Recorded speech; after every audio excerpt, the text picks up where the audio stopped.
Alrighty. Hey, mages. How's it going? Merry Christmas.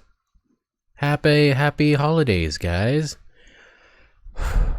I'm hoping that you are all having the day off, hopefully, from whatever it is that you're doing. You hope you guys are chill, at home, relaxing, had dinner with family, and hopefully that the time with your family was fun and or tolerable.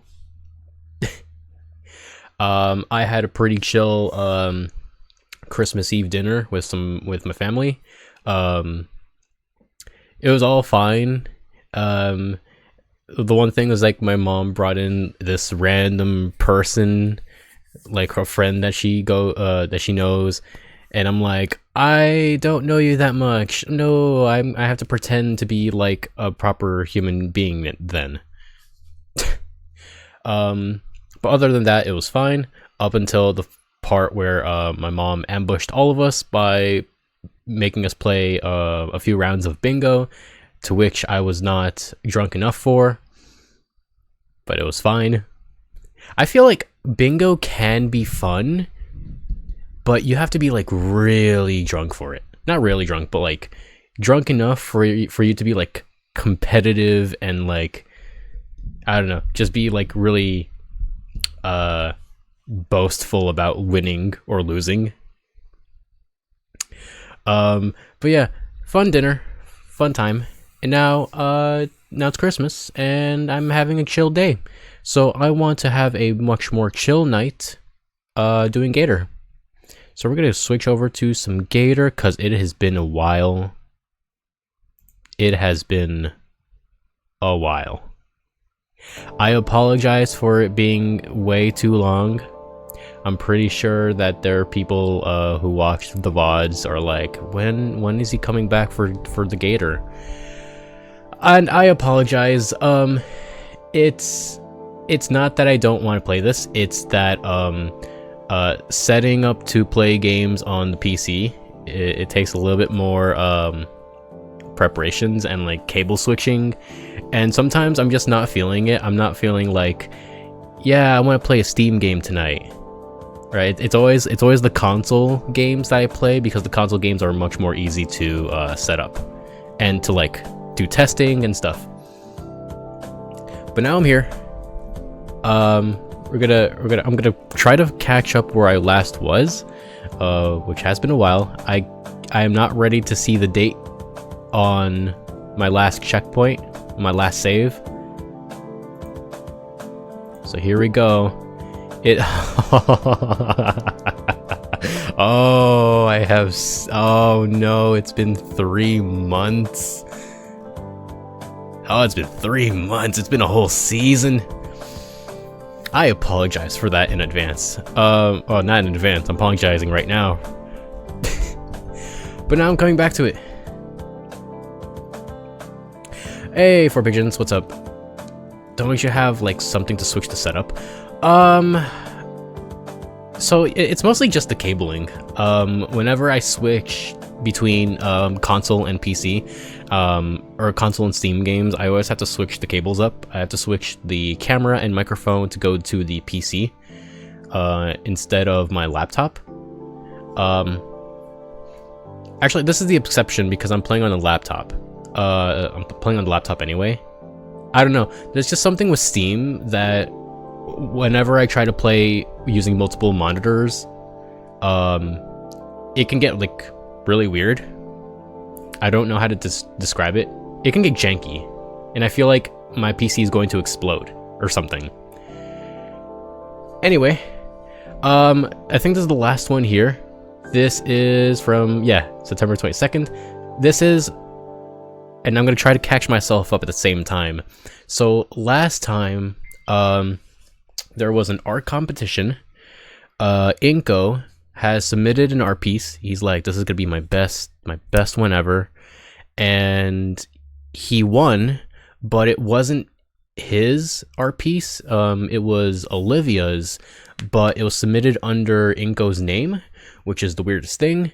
and Inko had to confront Olivia about it, and Olivia pretty much just broke down in the rain, being like, I'm sorry, I didn't mean... In one of the most emotional scenes I've ever seen or read, she broke down in tears, like, I didn't mean to cause you this trouble. I thought you were just, just like any other asshole that cares about their image. Turns out you're not one of those. I'm really sorry. And we have made up. And we have hugged the gator, and everything went well. Hey, Nate. Hey, Big Bear Hugs. Welcome, welcome. You have a small device to switch to HDMI for your TV and drawing tablet. I'm gonna have to do that too. I'm gonna need something like that. I'm starting to draw a little bit more often with my tablets. Drawing still sucks, but at least I am more comfortable with drawing more. Alright, so I'm gonna see what happens after. I think we were in like the middle of class or something, or maybe this was the end of the day, but this was after we made up in the rain and we went back inside. Right, that I remember. Once everyone else has left, he closes the class door and locks it. So, oh wait, let's go back to the history. There might be something that I missed.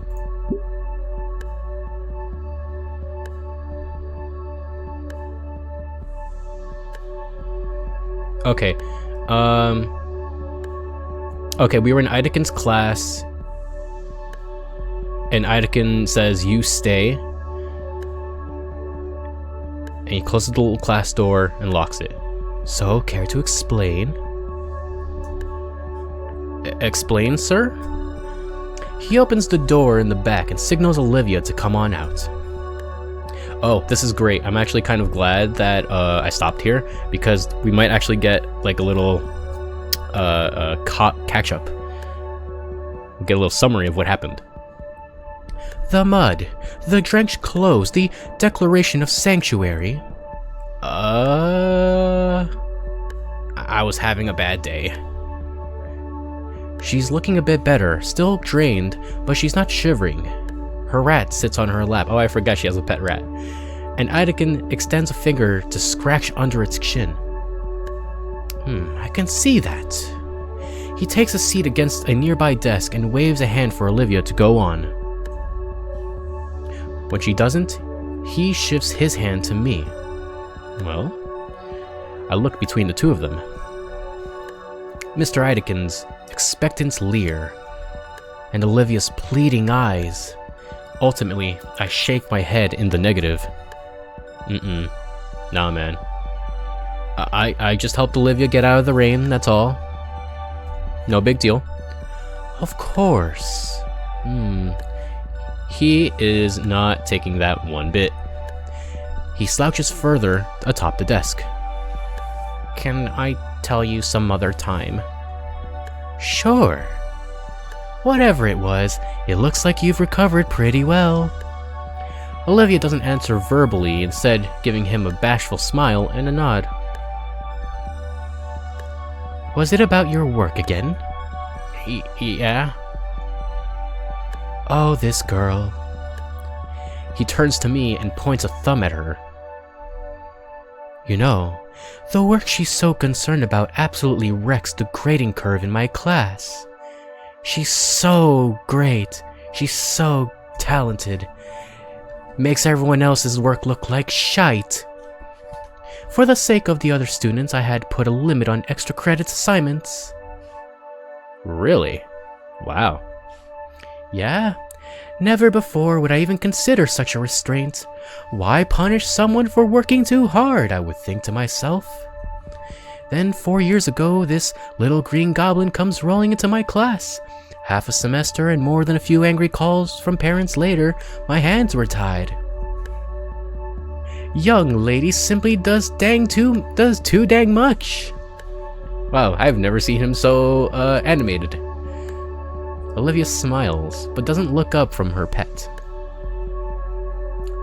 It was that much better than all the other students? Oh, absolutely. Well, no, I don't grade by technique. If I did, you'd be in trouble, Inko. Your brushstrokes suck. Olivia's work was very good even then, but the main thing I admire is how motivated she can be. I haven't seen someone so enthused to just paint in years. Certainly haven't seen anyone so enthused I had to change the rules like that. You're worried it stopped me. Was I? That definitely sounds like me. But it didn't stop you, not even a little. Heck, that year you got even me to see some things differently. I don't think I ever did anything like that. Oh, you did when you came in after class the Friday before Mother's Day. Take a look at this. I'm handed the quill pen, and the first thing I note is how soft the feather portion is. It's the special pen you always use. It's actually from my wife. Oh, cool. Inspecting it closer, I can now see more of the intricate details. From the faded engravings on the shank to the maintained but worn point. It's well made and kept, and yet the feather and brass showed its age. She came in that afternoon with a whole stack of crumbled painting drafts, so frustrated she couldn't get it right, and so determined to make it perfect. I say, any of these would be great. Your aunt would love any of these, and she fires back, if it's not good enough for me, why would it be good enough for someone I love? I do not have an answer. So I tell her to take a step back, we take a few hours to go over fundamentals once more. I send her home to try getting it over the weekend, and come Monday she returns and hugs me the first thing. Yes, I too have hugged the Gator. I know you won't buy this game, be so pissed with the Top Spins 2K25 game. Wait, really? Why? What happened?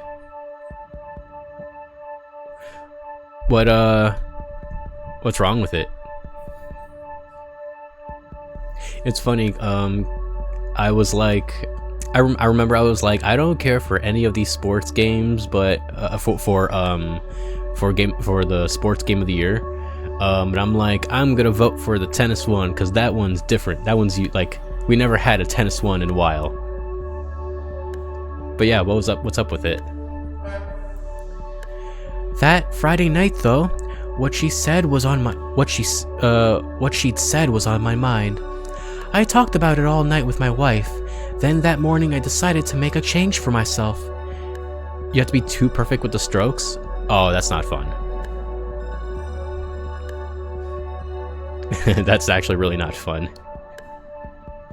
My wife was molting at the time, so there was always a new feather or three in our blankets each morning. Isn't like the point of like those sports games to be like understanding of like the strategy but not like the execution? I don't know, if you had to be like so like precise with your execution, you might as well just play the real game. I took the biggest one, preserved it right, and got a bit of help to make it a real pen. And I've used it ever since. It helps me remember to do my job right, for the people I care about, and for the people my students care most. Also, I never really like talked about Game Awards after it happened, you know? I was happy with most of the awards. I'm glad Metaphor won a couple of things. I'm super fine with the fact that Astrobot won Game of the Year. I feel like I feel like I was the most happy with that choice. Now that I think about it, Astrobot is like the most realist video game ever, in that it's just a video game. It's not like a cutscene, it's not a movie, it's not an experience, it's not like nothing crazy, it's just you jump and you attack and it sounds great. It's just a video game. So I'm okay with that. I think what it was, it's that childlike reasoning that comes so naturally for the youth. That reasoning, it makes a type of innocent, earnest dedication, something I think I'd lost for a while. Don't give me so much credit. You haven't lost it, have you? Oh. Good. Don't lose it for me, okay? Okay. Idkin yawns and stretches. You feeling alright? Going to your next class? Yes, I'm ready. Great. He claps a hand over my back. Bah. We should do this again sometime. Okay, yeah, Idkin, you're pretty chill, man. Thanks. Mr. Idkin ushers us into out of his classroom as the late bell trills, handing us a note he'd rapidly scrawled on. Miss Procling didn't seem enthused to see us come in late, but sighed as she read the late note for Idkin. Yeah, oh man, I wonder if there's like a hierarchy, like there's a hierarchy of power within the teachers, and Idkin's just up there. Not only is Idkin like the cool, chill teacher, but he also has power over the others. It's like, yeah, my students can come out late anytime. Eat shit, Procling. As I took my usual spot, I felt something odd in the corner of my eye. Looking up, it was to see Olivia looking my way, with that smile on her face. One that spoke so many words, yet I couldn't figure out what. All I could do in turn was try to match it, and hopefully not to be creepy in the process, before focusing on Mrs. Procling's latest lecture. I actually want to hear more about the lecture. I want to hear more about the dino lore. As more time passes, the art contest fades into the background. Last week I had a scare when Principal Scalar called me into her office. I feared that they figured out what Olivia did and assumed I was a part of it, just as she predicted. Luckily, that wasn't the case.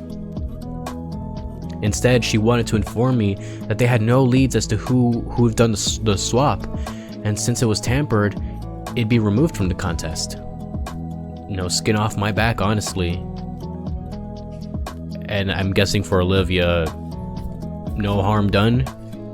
As compensation, she gave me one of the runner-up prizes, a coupon for some pizza from some Italian restaurant called Dino Mo's. Yeah, Mo. Mo exists here. Yay. Looks like the best character from Snoot Game. Not the biggest pizza fan, but not a bad prize to get after all of this. Oh, I hope he comes back. Saving it for a rainy day. I need to take Olivia out on a date to Dino Mo's, and I want to talk to Mo and his in all of his Italian glory. However, I found myself in a conundrum of my own doing. My peers' concerns about my entry were resolved, but I hadn't accounted for the new questions about my portfolio, my paint portfolio. The few times I showed off my photography work, they'd be mildly impressed at best. They were never upfront about it either. No, instead I got the runaround. Oh, yeah, these are nice, Cinco. Whatever. Fart. Yeah, not bad. What about what you did for the contest? Can't even be mad about it, since it's just another misunderstanding. Unattended lie, from my side of things. But then I had a thought. What if it wasn't a lie? What if I was actually good at painting? And after working at it for the past month... Yeah, no, I can't unscrew this. Wait, as in it's too screwed? For the past 3 weeks, I've been staying after school, making use of one of the club rooms to practice. Yeesh, Inko, did you listen to any of the tips I gave you? Using everything I had in my disposal, namely the textbooks for Mr. Idkin and how-to tutorials online, I'd stayed as late as possible trying to get the same skill level as Olivia. I'm trying to beat you, girl. And yet, as I stare at the horrid acrylic monstrosity before me, I can do nothing but weep at my own inadequacies. Not actually weep, but squinting at the Lovecraftian horror before me, and I can maybe see a little progress drowning in the madness of the excess paint. It's postmodern art, Olivia. That's why the paint is dripping off on the sides, and the colors are not completely balanced. It's new art. Olivia had made good on her promise to teach me around the time I asked Mr. Ideken to borrow the keys to the spare room. And while I memorized all of her teachings down to the letter...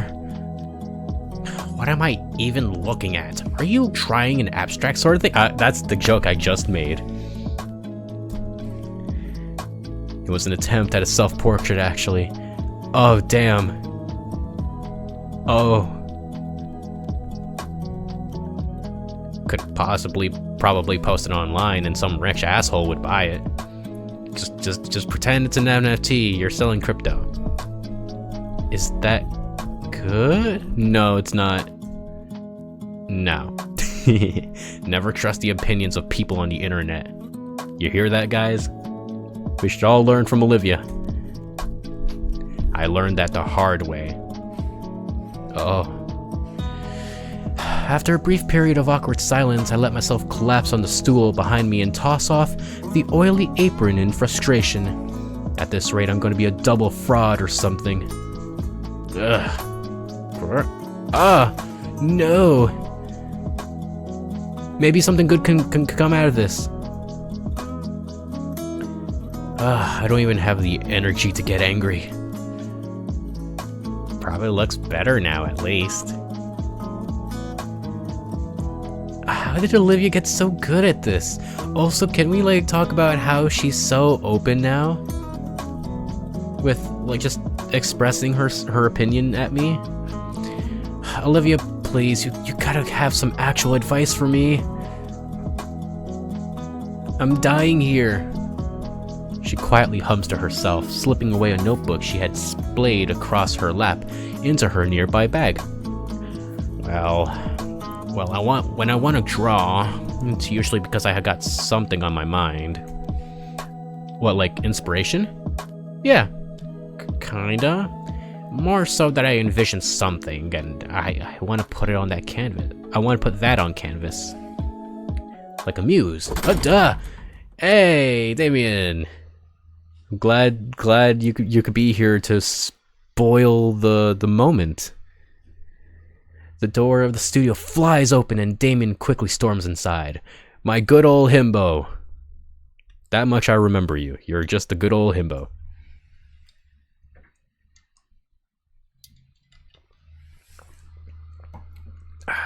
By the way, it's Christmas, so I'm drinking a little bit tonight.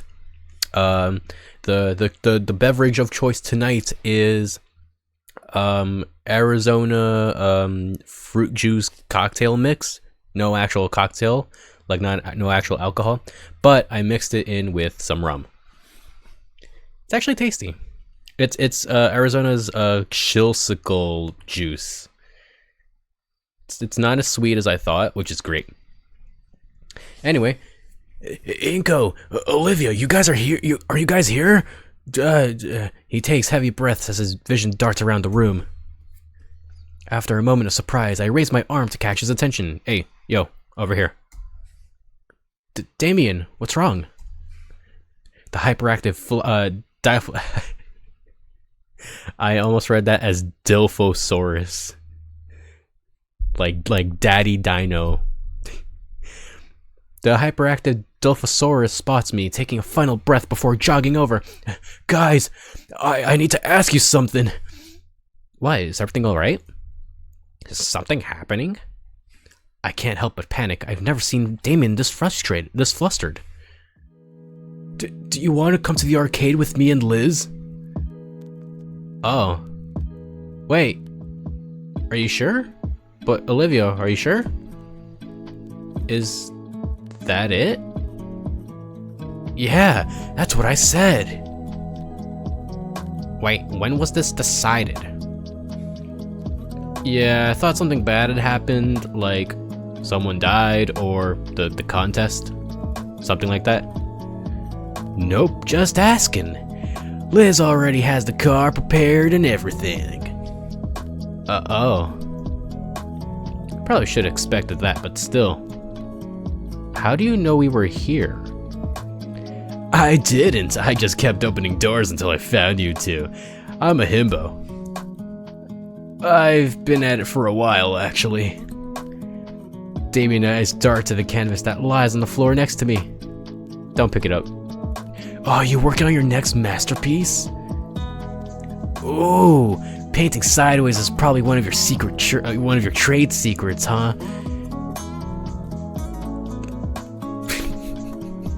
Olivia hides her snicker with her hand. Ow. Don't worry, I won't tell a soul. Just murdered by words here. Yeah, that's right. Don't tell anybody, please. I lean down to pick up the canvas and place it upright, deciding to remove the ugly painting and place it on the corner of the room to dry. Anyway, how about it? To the arcade? The Olive Baronix fidgets. Her brow lowered in contemplation as she considers the question. The arcade, huh? Well, it's not like I had any other plans today. Sure, why not? But doesn't Olivia not like to go to the arcade? 'Cause reasons? Alright, let's go. Wait, don't just...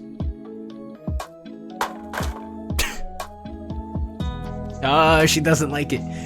She doesn't like this. Inko, Olivia, there you are. Damien was taking so long to get you, so I was about to come to find you myself. This time both Damien and I are wheezing for air. Despite Olivia's protests and hesitation, Damien wasted no time in grabbing her by the handlebars and sprinting for the exit. That's like rude as hell, by the way. I had chased after them, all the while Olivia screamed like a banshee as she was pushed through the hallway at a breakneck pace. Yeah, just... Whew. I take a deep breath and stand upright. Olivia's claws have dug into her armrest, and she's definitely trying to kill Damien with her glare, which he happily ignores because he's a dumb himbo. Why didn't you just message me or something? I wanted to, but I didn't want to ruin your concentration, man. Also, it'd be more fun. So instead you kicked the art room door open? Yep, 'cause I'm a dumb himbo. Liz had the good grace to look embarrassed on Damien's behalf. Yeah, even Liz is like, wow, what a dumb bitch. But yeah, gave you a little bit of extra time, right? You've been staying late for forever now. Can't hide the wince. Oh, right. Oh, why'd you have to say it like that? That means I've been doing this for so long and my art still sucks. Hadn't occurred to me that that more people would notice. Ah, relax. Not like you're the only one. Yeah, I sometimes need to stay behind for student council and club meetings. Right, sure, so, come on, the car's in the student section. The Dino Duo start toward the student parking lot, heading towards a rather old but well-kept sedan. Olivia grumbles silently to herself, but follows after nonetheless. Sorry, Olivia. Come on, dude.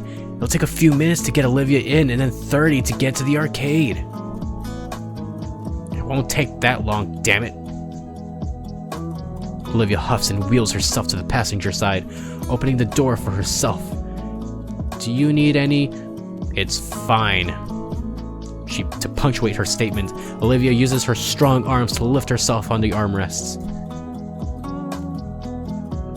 With more grace than I thought possible from the olive-scaled girl, she manages to flop down onto the passenger seat. Yeah, that's what I thought was gonna happen. It's like probably not enough muscle to physically lift herself into the car. She just ploop and then adjusts from there. That's respect. I stare at the abandoned chair, wondering where to put it. I got room in the trunk, Inko.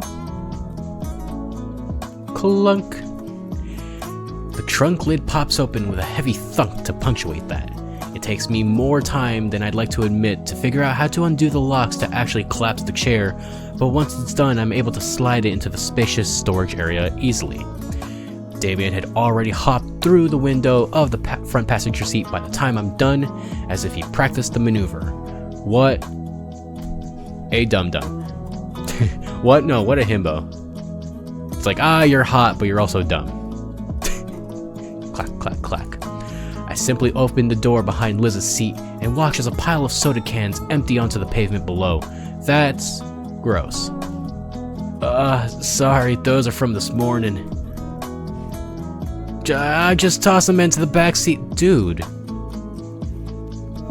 Just toss them into the back seat when I'm done. I'm surprised Liz doesn't make you use a bag. I do.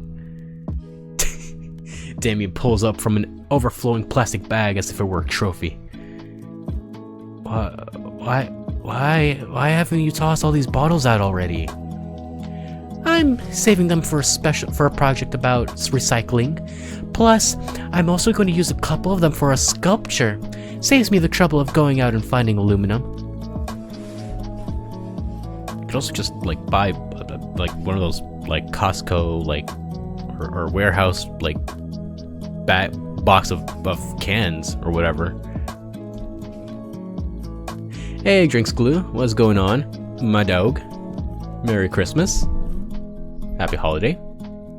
What's going on?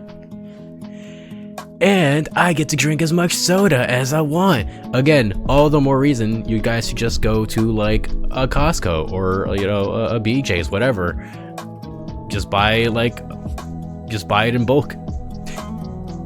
I don't really say anything as Damien scoops out the rest of the cans from the floor of the car and puts them in a new bag, or just buy a container, like a trash box, and just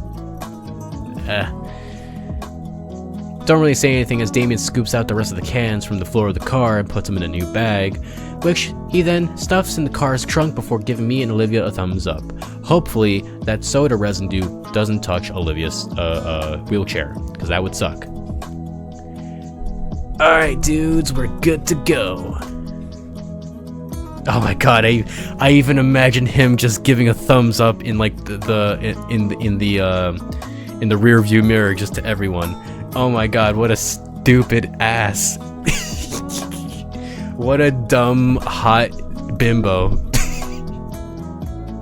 I nod and slink into the semi-clean seat. My hand searches for the buckle of the seatbelt and brushes against something warm and soft. There's a tiny gasp next to me and the comfortable mystery in my hand yanked away. Huh? I look to Olivia, her hand held to her chest. Her green face has a scarlet tinge, and her mirror-shade eyes glare holes through my head. Hey, you okay, buddy? The emerald-scaled girl turns her maw from me. I stifle a mystery chuckle at that. Her side view looks great. She looks great from the side. A warmth on my palm fades, however, and leaves my hand feeling lost. Okay, all safety checks are done. Oh, she has to coil her neck like that. That's... Oh man, I wonder how comfortable that could ever be. Liz gets in the driver's seat and grips the steering wheel. Outside, she's craning her neck to check on the mirrors and tires. Wait, Liz drives her head sticking out the window? Liz pokes her head in. What's that?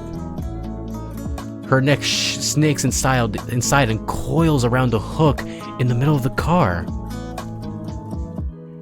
Then, with practiced motion, her neck continually coils until her head sits atop of the neck roll, as if no different from putting on from someone putting on shoes. Kind of looks like a giant scale-covered scarf. It looks more like a bunch of donuts just like stuck through like in a kebab. Like her neck is just a bunch of like fruit flavored donuts just piled up. There's even enough space for her to see the windows and check behind her. Inko? Huh? It wasn't anything important, don't worry about it. I wasn't calling you weird or anything, don't worry. Alright. But the city, right? I'd actually been wanting to see a bit of it more up close for Heideken's class, so that's good. Hey, do you know how much gas money it burned through to take a detour around here? Good, cause neither do I. Let's do it. And even if it was expensive, Liz is paying for it. Hey, what? No. I barely have enough as is. The view on the way is fine. I'm looking forward to it as well. You sure? Yeah, I'll point out some stuff I remember along the way. So you're my tour guide now.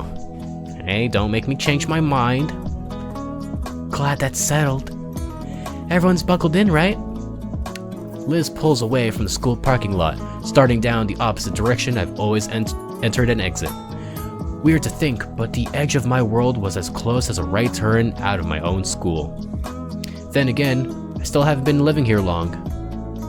Hey, anyone want a station? I don't think I ever listened to the radio here either. Liz and Olivia hardly seem to glance in Damien's direction as well. Suit yourselves. Within the span of a few seconds, the natural ambience of the road is replaced with the loud sound of decades-old rock music, sending vibrations throughout the car and everyone in it. Hell yeah. Let's get some My Chemical Romance in here. Alright, some Set It Off. Put some Panic in there as well. That's how we do. Just as fast as it comes, however, it stops as Liz haphazardly yanks the volume knob counterclockwise, toning the music down to a bearable level. Damien frowns for a moment, but he doesn't seem to contest her decision. Thanks, Liz. Bzzz. What the? I turned off all the notification stuff except for messages and calls, and between all the people I messaged, there's only one who isn't inside the car. Checking the screen, I see...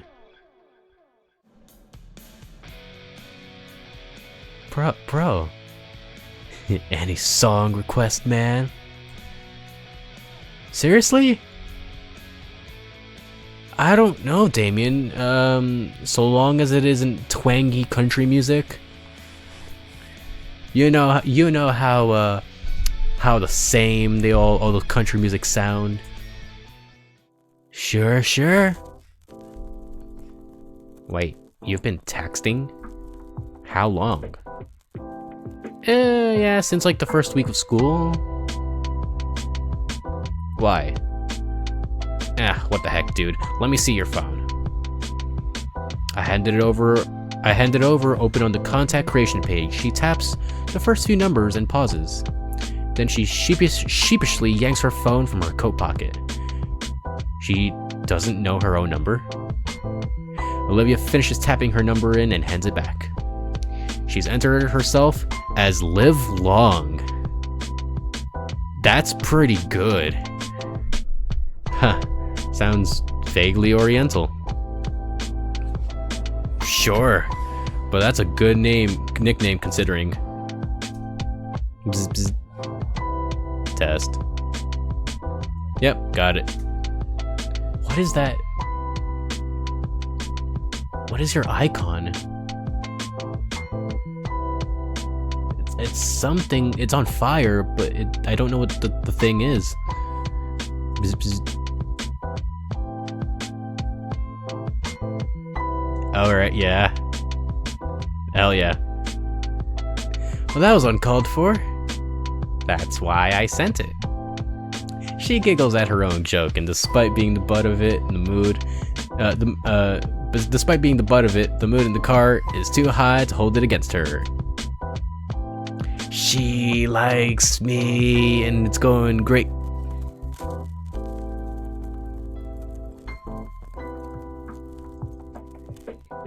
Man, I forgot how great this game is. Or game. Story. Story is nice. Before long, the dense forestry starts giving way to more urban developments. More and more decorative palm trees start dotting the paths as well. The silhouette of the city gets closer, and we approach one of those spaghetti junctions leading up to it. The result of decades of poor infrastructure decisions, multi-million-dollar projects promising to fix all the traffic if they just built one more overpass. Olivia's paying close attention to her phone. She scrolls lazily through some form. I am also in the habit of just scrolling randomly through Reddit, looking for, like, nothing. What's so funny? Oh, nothing. Hey.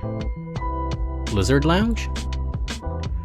Oh boy, you're still browsing that, Olivia? Yeah? What is it? Don't tell him. It's this weird, exclusionary chat room. They only allow dinosaur women. Men and, rather specifically human men are banned. Damien, what? Racial segregation? In my internet? No. Olivia showed me once. The people on it are, really weird. Humans are banned? You weren't supposed to tell him. It's the last safe house for us on the internet. I think there's probably better places for that online for you to associate with. Yeah, I know, but guys, tell me more about this racial segregation. It's not that. It's just how it has to be for her safety. Some dino girl could be doing anything at all. There's always at least 3 guys in the comments saying, she looks like... don't say it. They also really bring down the quality of the site. Look, it's explained in the rules that humans have 1/5 of the attention span of dinos. Liz groans while Olivia shows me her phone. The graph is blurred to hell and I cannot make out most of the text. I don't know how I feel about all this, but I'm just going to assume this is just Women Dino Reddit, also known as Tumblr. What's not to get, Inko? Think about it. You're in history class. It sucks. So you just remember, wait a second, I'm human, and stop listening. Yes, thank you, Damien. I wish I could do that. According to Lady Hitler here, you can. It's just a funny group of women like me. Lay off, let me have it. Oh, so you consider yourself funny. I see. You don't really believe that stuff, though, do you? Not really, it's just the rules of the place, alright? Okay. This is a weird conversation. She, like, everyone should just be like, whatever, it's the internet, it happens. Olivia sticks the phone back in her pocket with a huff.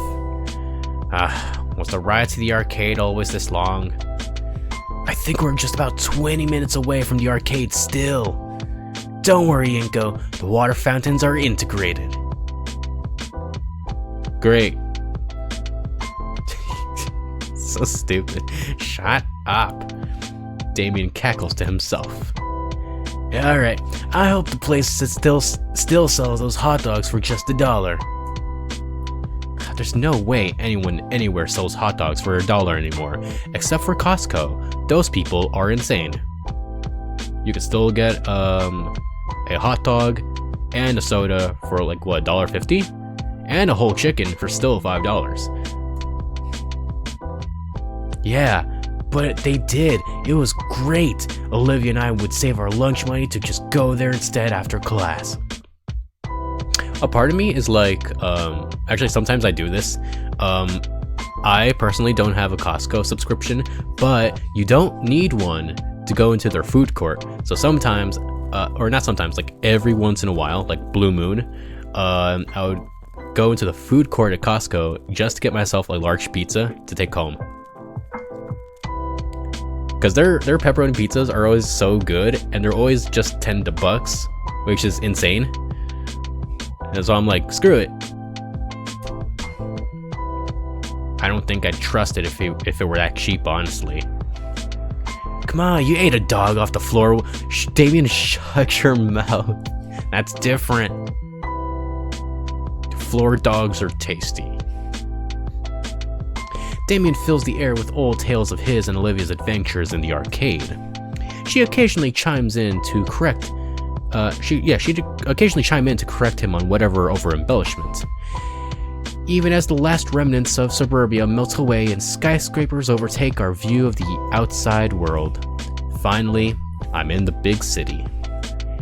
Here we are. I'm almost disappointed when we pull into the arcade parking lot. Large glass windows covered in sun-bleached promotional leaflets adorn the front of the arcade, and the building itself looks a couple of decades old. This place was probably successful in the past, but I can only imagine they break even nowadays. Though, maybe the recent resurgence of the retro deco could change that? Did we ever have that? The resurgence of, like, gaming cabinets?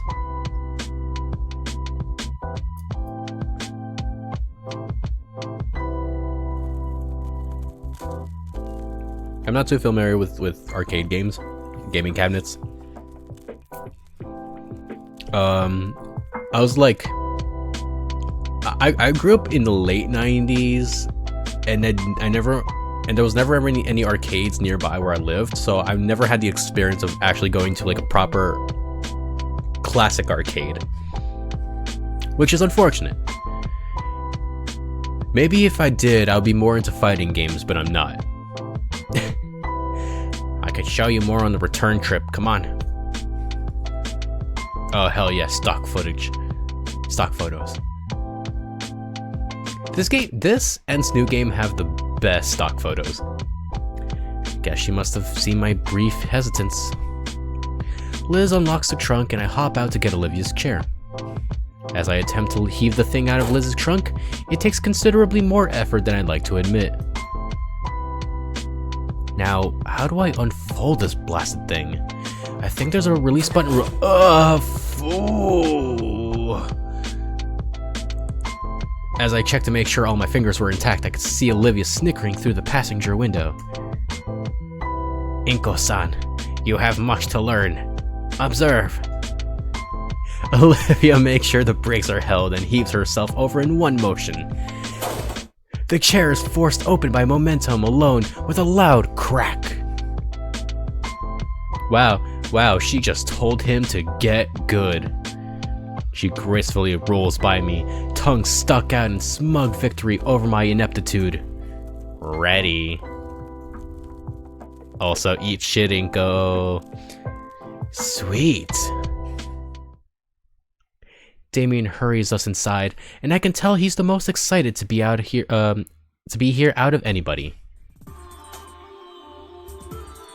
Hell yeah! Stock footage arcade. Dude, this place is the bomb. We used to scrounge for change to come here after school. The place is abuzz with activity, flashy machines all competing for attention and gamers excitedly conversing. I lean in a bit closer to Olivia. Hey, it's pretty loud here. You gonna be alright having to speak up some? Speak up more? Of course I am. What do you take me for, a kid? sorry. It's more like because you're, you know,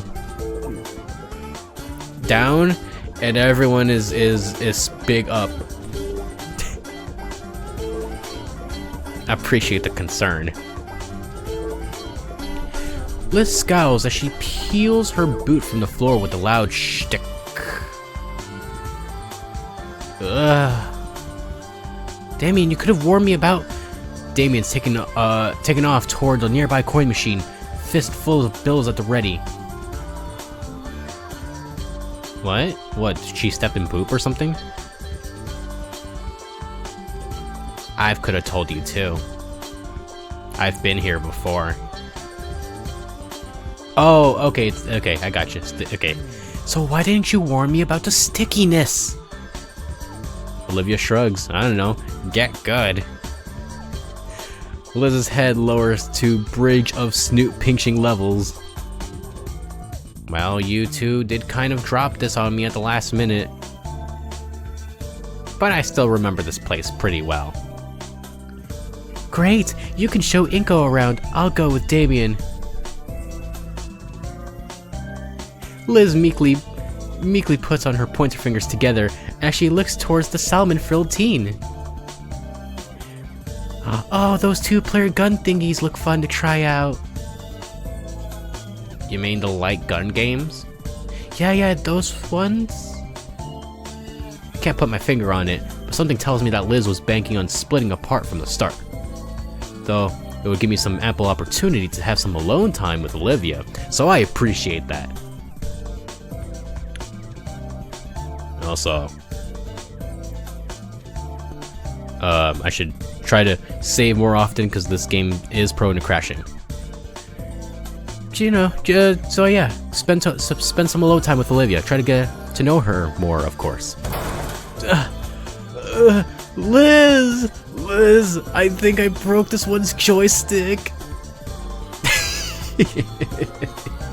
Liz sighs heavily through her nose. This dumb himbo. Seriously, Damien?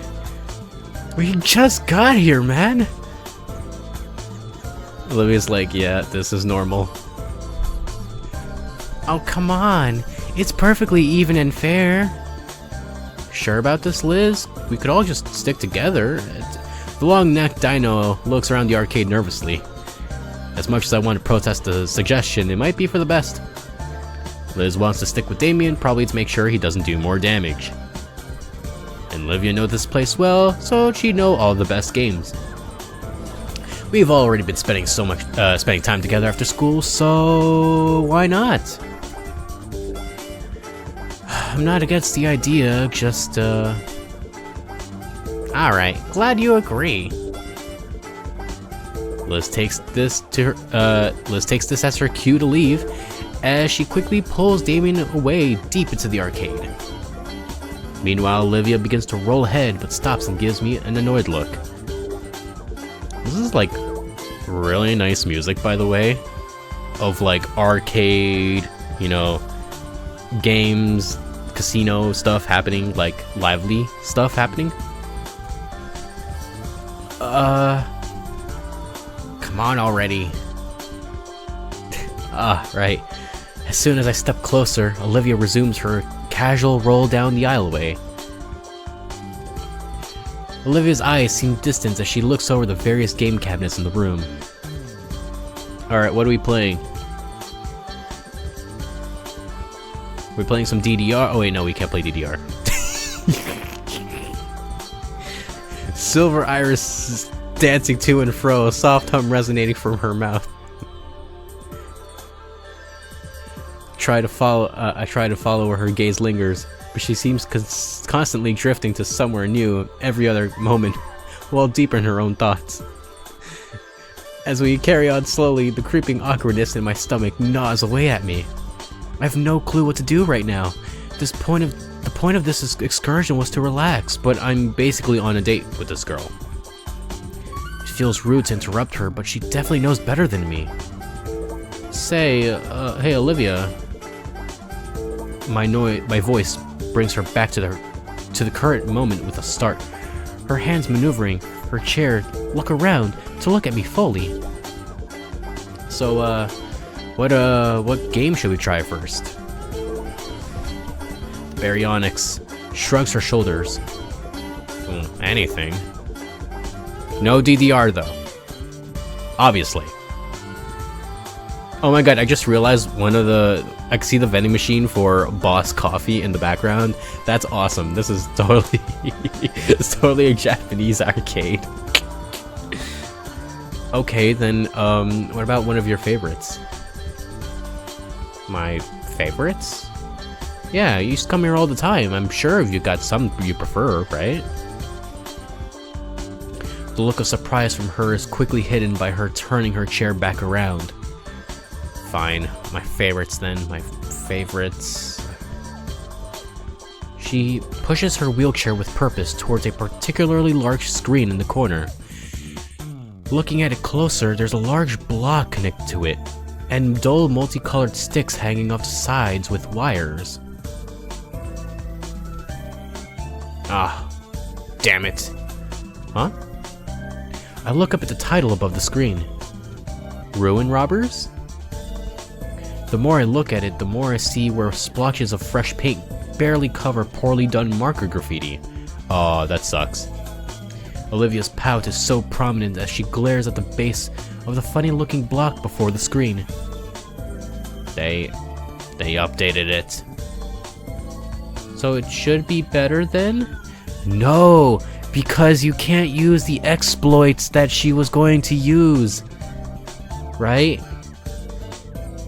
Her pout breaks, transforming into a depressed frown as her eyes seem to gloss over.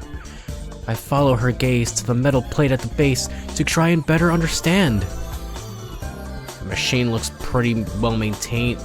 Machine looks pretty well maintained if you ask me. Something wrong with it? They added a foot pedal for the cover. Ah! That sucks. Also, she's referring to Time Crisis. This is just Time Crisis. I test the plate, feeling it sink down and noticing the video demo on screen changes to a screen with a bunch of ass with numbers next to each instance. This sucks. Olivia's hands curl into fists as she glares at the machine. What if I become your shield? What if I become your cover? A twinge runs through my chest when I look back to the frustrated Dino Girl. One aspect of her favorite pastimes has been changed in a way that almost robs her of it. Just the way the robbers do in this game. The thought strikes a painful chord in my heart, though I know I had zero hand in the game update. All the same, to see the clover-scaled girl look so morose. I turn my eyes away to my feet, the sensation leaving as I do, and a flash of brilliance overcomes me as I took off my loafers. Hey, I got an idea. She cuts me off with a growl. I know what you're gonna say, and the answer is no. What? But you're willing to give it up? You're willing to just give it up because you can't play it easily? Yes. Olivia's response leaves me a bit floored. Her hateful eyes leer venomously at her former favorite game, but I know my ideal will work. Okay. You play then. Haven't you been paying attention? I'll handle the pedal work. Yeah, that was the suggestion in the first place, was it not? Play the game, and I'll do the pedal. Co-op. Olivia's words are left hanging as she tries to visualize what I'm saying. Her confused gaze wanders between me and the flat rectangle on the floor. The whole time she looks so goofy, I have to withhold a chuckle in her fear of clawing me. She must have realized, though, as she snatches the light gun from my hand, her cheeks bearing a red hue. Fine. One game. She looks at the light gun in her hand and takes a deep breath. You better do your job right, Inko. You mean the game that I've never played before? Got it. I assume. I give Olivia a nod, and she wheels herself right next to the arcade machine, and I'm going to save right here just in case that this is an actual minigame, and my performance actually depends on this. Gimme. She reaches out for my hand and goes to take it before I respond. She takes it for a split second, and then she moves down to grab my wrist instead. Ooh. Her scales are soft and cool. Hit the pedal when I squeeze, capiche? I nod in affirmation, and Olivia blasts the start button into pieces. Ugh, not so tight. Dude, hit the damn pedal. It's like playing with a controller lag. And go. Sorry. Holy crap, this is worse than I remember. Hi, it's me. I'm Guy That Makes Sense. Here you see I put a respawning enemies in the front of a place you're forced to cross. I came up this idea while eating a bird. I don't even want to staple my ears to me. Fucking god damn it, not again. Oh, this game sucks. Want to play it again? She's totally like one of those people that's like plays 1,000 hours on a game and is like, she puts a review, this game sucks, 1,000 hours played. Top review on Steam. She's a bit intense. When Olivia finally releases her grip on my wrist, I feel my blood rushing through the imprint she left. We end up playing 4 or 5 games total. That's probably enough. I'm good to move on. You? You sure?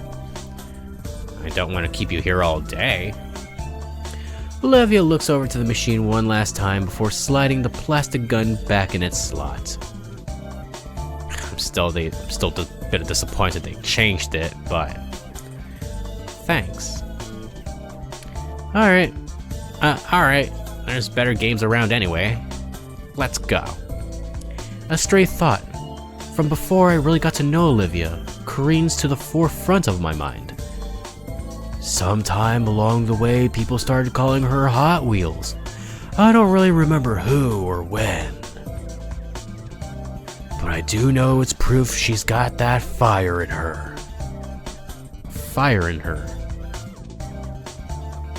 Before she can roll away too far, my hand takes hold of one of her chair's grips, jolting the dino girl from her sullen stupor.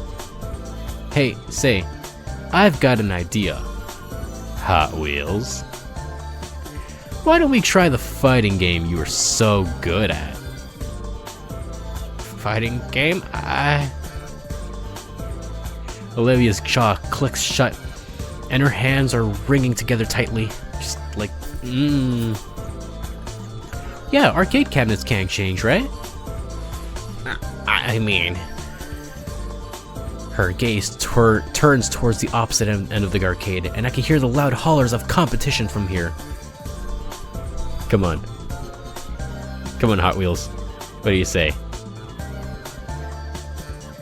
The name seems to invigorate her, her glacier irises hardening and her ivory claws touching at her Hot Wheels. An eerie grin creeps across her features, tongue polishing an incisor, as her predatory eyes latch onto a particular cabinet in the far side. That's right. Alright, fine, you convinced me. Let's go. We're gonna play Virtual Fighter. Olivia picks a direction and speeds off, parting the sea of sweaty dinos and leaving a small space of safety in her wake. Yeah, get out of here, you stupid sweaty gamers. I'm gonna play a real game. After a short while passing some digital pachinko machines, she looks back at me for a moment as if to confirm my presence and to say, "Don't lose me," and then yanks her wheelchair to launch herself through the building towards a new destination. Whoa, hey! Oh my god, these stock images are awesome. I finally give chase, following as best as I can while avoiding the rest of the awestruck players that had just witnessed the high-speed dino girl shoving them aside in her wake. As I get closer, the atmosphere seems to grow thicker, the very air becoming dank and heavy, almost as if someone dialed a humidifier up to 11. For a second, I have to stop in my tracks to catch my breath and try to cool down as my shades begin to fog up. That sounds gross. That's just like gamer sweat. Just, just recycling through the air. So this is the power of the fighting game crowd. Oh no, wait, no. That humidifier is just from the sweatiness of fighting game players. It's just the Smash players. I heard things, but I thought they were jokes. Through the fog, I spot Liz, or rather Liz's head, sticking above the crowds. Yo, you found us! Getting closer, Damien and Liz's head came into view. Olivia stops and checks one last time that I didn't get washed away in the crowd. She then moves past Damien and Liz, coming to a screeching halt next to a particular cabinet that's occupied by someone else. She removes a shiny coin from her pocket, placing it firmly down on the controls of the current player, who hardly glances at her. Oh, well, we're getting OCs now. As I step closer, I'm able to overhear the exchange between the two dinos. The greaseball ankylosaur, without even looking away from the cabinet, starts rattling off his credentials to Olivia, as if it were a job interview. You know, I'm the best dressed kick player this side of Volcadera, right? Double S rank, 3 online tournament wins, besides, it's 50 cents, not... Oh, shut up and nut up already. Hell yeah. Look at this equivalent of a neck beard. Also, I'm pretty sure that's, I think that's just the dino version of, the guy from, Big Lebowski. Like, am I going nuts, or is that like the actual like haircut and like the style? I'm pretty sure that's a Big Lebowski character. You really want to try me? But also, I do like that the little like horn thingies on his neck. It's supposed to be, like, resemble like a neck beard or something like that, to show that he's a true gamer. I didn't even read that. That just autopiloted. Olivia's voice causes the ankylosaur to grimace and finally turn his head. Do you really want to try me? Look, Tiny Tim, you know that I'm... His jaw clicks shut as his eyes manage to sweep above and then down to Olivia, his eyes squinting as his retina slowly adjusts to the low lighting of something not displaying brightly colored pixelated characters. Bro, you know you can't be bringing chairs over here, not after last summer. Olivia growls and raises a fist, and I think the pale-scaled dino finally sees who is challenging him. Oh, she's shaking. Oh, it's very subtle, but she's shaking. His maw flaps helplessly as he tries to explain himself just before stopping himself completely. Ugh, never mind. Sorry. The Gator girl sighs and taps a finger on the quarter she's placed down. Rules say you can't refuse, right? His head tilts in confusion. You know, you look to be the new champ here, right? Yeah, this is the champ's cabinet, right? Hey, yo. Oh man, we're getting interrupts. This is awesome. Damien's come over by this point, followed closely by Liz's head. Champ's cabinet? Unofficial, but that's the oldest one here. Been here since the dawn of time. It's like sacred or something. I look over to the old machine, the paint on it chipped and positively covered in marker ink to the point that the only legible thing on it is a very juvenile edit to the game's title. This thing? Yeah, man. They only let the head honchos actually use it. If you're spotted trying without credentials, you'll end up butt-headed. That's bull, but I believe it. Fighting game players are insane. I look back to Olivia, who is having a withering stare down with a squat guy she challenged. Look, lady, I'm a big deal here. Buster O'Nuts, crown champ in all of Alcadera. Busting nuts over here, man. Is this Buster? This particular dress kicks machine's got a history. It happens to be the same machine that Dino the Rex Go managed to parry. Quit stalling and fight me already. I'm setting the stage is all. Plus, you think you're the only challenger I've got? Gotta do some bullshit. Have a good rest of the Christmas. Thank you for Bigtions. You have a great rest of your Christmas. Hope the rest of the night. Hope the rest of your night goes well.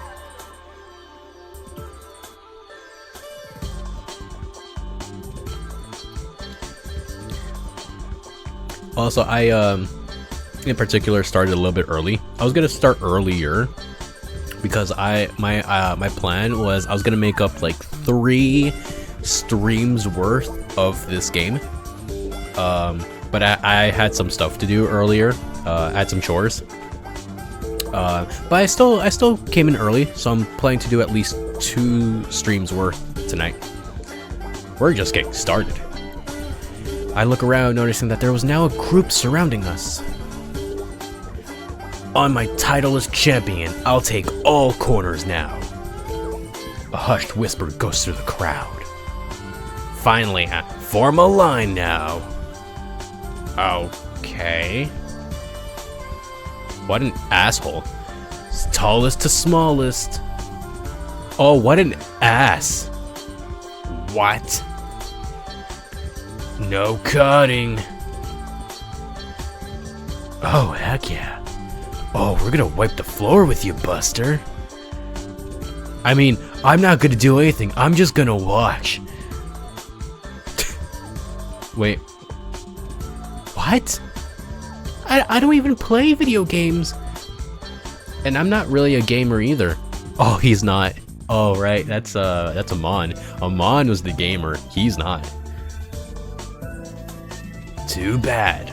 Consider it the blood tax. I wanted to protest further, but Olivia's head turns towards me with a pleading look on her face. Besides, I think you want to put you think I want to put my hands on that thing?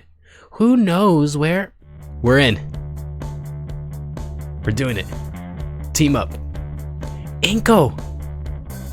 Yeah, bro. Come on, Liz. It won't be that bad. You're still by the Brachio booth, right? Hold tight. I'll come get you. Damien pushes back through the small group around us, following Liz's neck to find the rest of her. Her head swivels around and gives chase, her pleas to not have to play falling on deaf ears. Brachio booth? The arcade's claustrophobic, so Brachiosaurs would attempt to bump into everything, including each other. There was some lawsuit, so now there's a few platforms placed where people like her can sit and reach anything. There's even some water fountains attached. Doesn't stop things from getting tangled when there's multiples, but it's something. Thanks for the lore. In the end, I like that. I like the fact that they just throw in lore. In the end, Liz must have relented because she shuffles up to the rest of the group. Alright, fine. Let's just make this quick. Liz reluctantly steps forward towards the arcade cabinet, a crooked smile forming on the self-proclaimed champion's face. Doesn't take long for Liz to completely lose. The large Ankylosaurus hands move like a blur as they dance across the controls, pummeling their digital component digital opponent onto the ground. As boastful as he was earlier, he at least proved that he was skilled at dress kick, the screen displaying perfect only a minute against Liz. Okay, so yeah, she couldn't even hit him.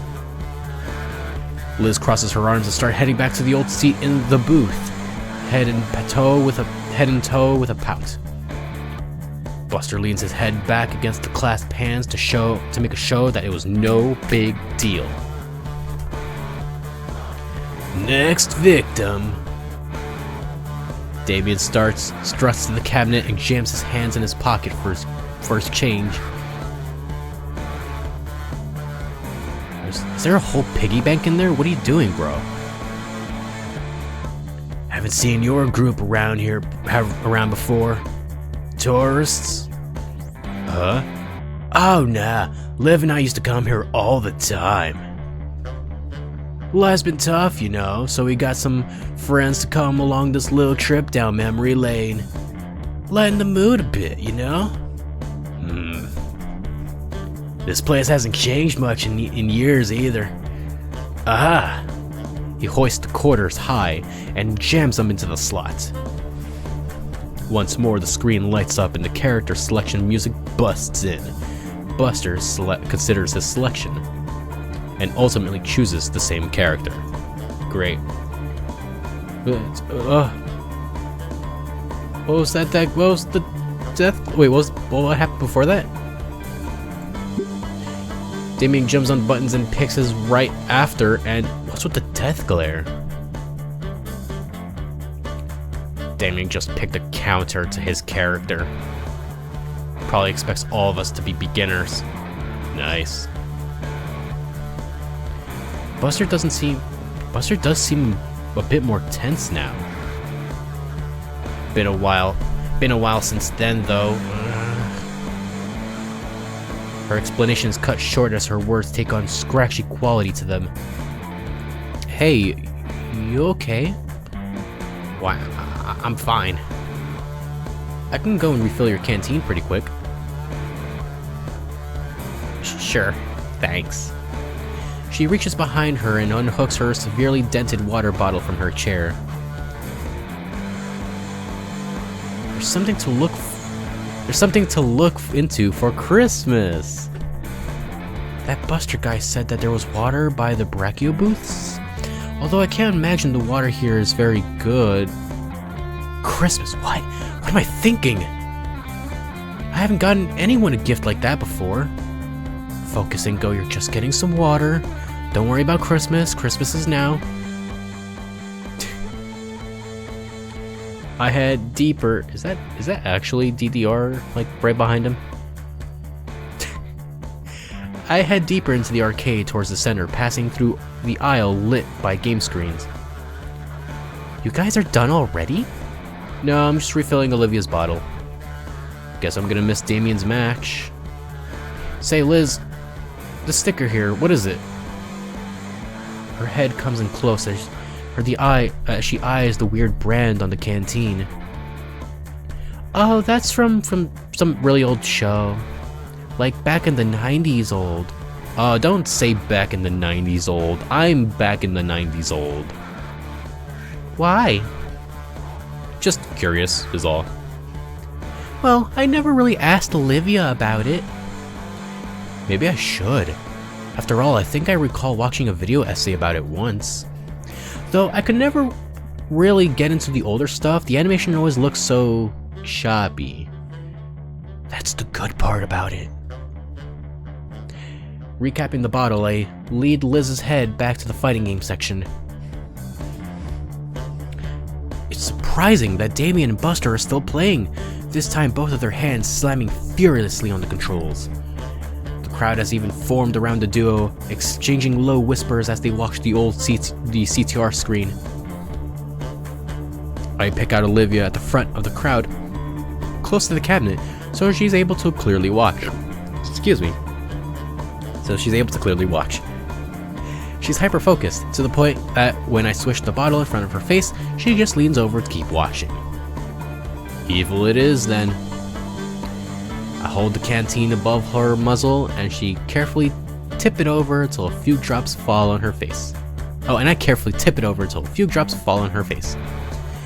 Her tongue laps along her lips and swipes up the nourishing droplets before glaring at me. Hey, here you go, fresh from the latrine. Ha.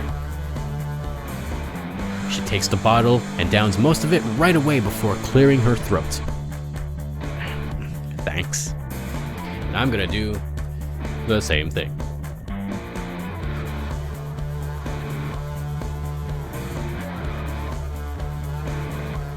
Still halfway into this cocktail. The night is young. How's Damien's match going? Well, it's getting too aggressive. He is? Yeah. Buster picked a rushdown character, so Damien picked a zoner to keep Buster at a distance. Problem is that zoners are notoriously bad when it comes to footsies, and are even worse with mix-ups, which means that if Buster is able to get into Damien's hurt box, he's gonna get super punished and might even lose to the set in a single. Holy shit, even I know what those mean, and I'm like getting anxiety listening to this. Wait a second, I'm human.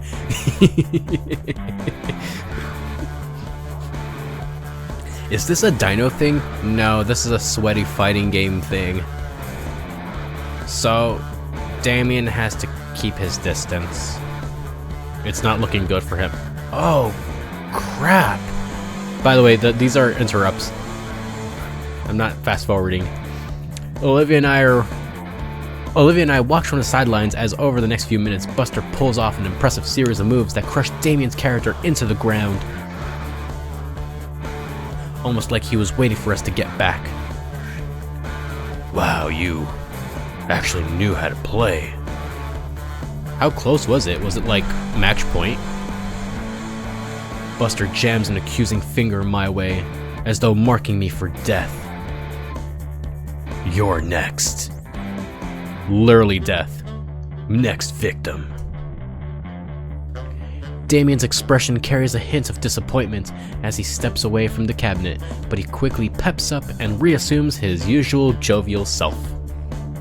Just me and Olivia left. I nervously step up to the cabinet.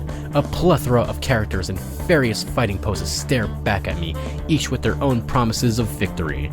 I recall an old saying Coach Solly had said, "If we do not know what we are doing, then the opposing team certainly can't anticipate our future actions." Good words.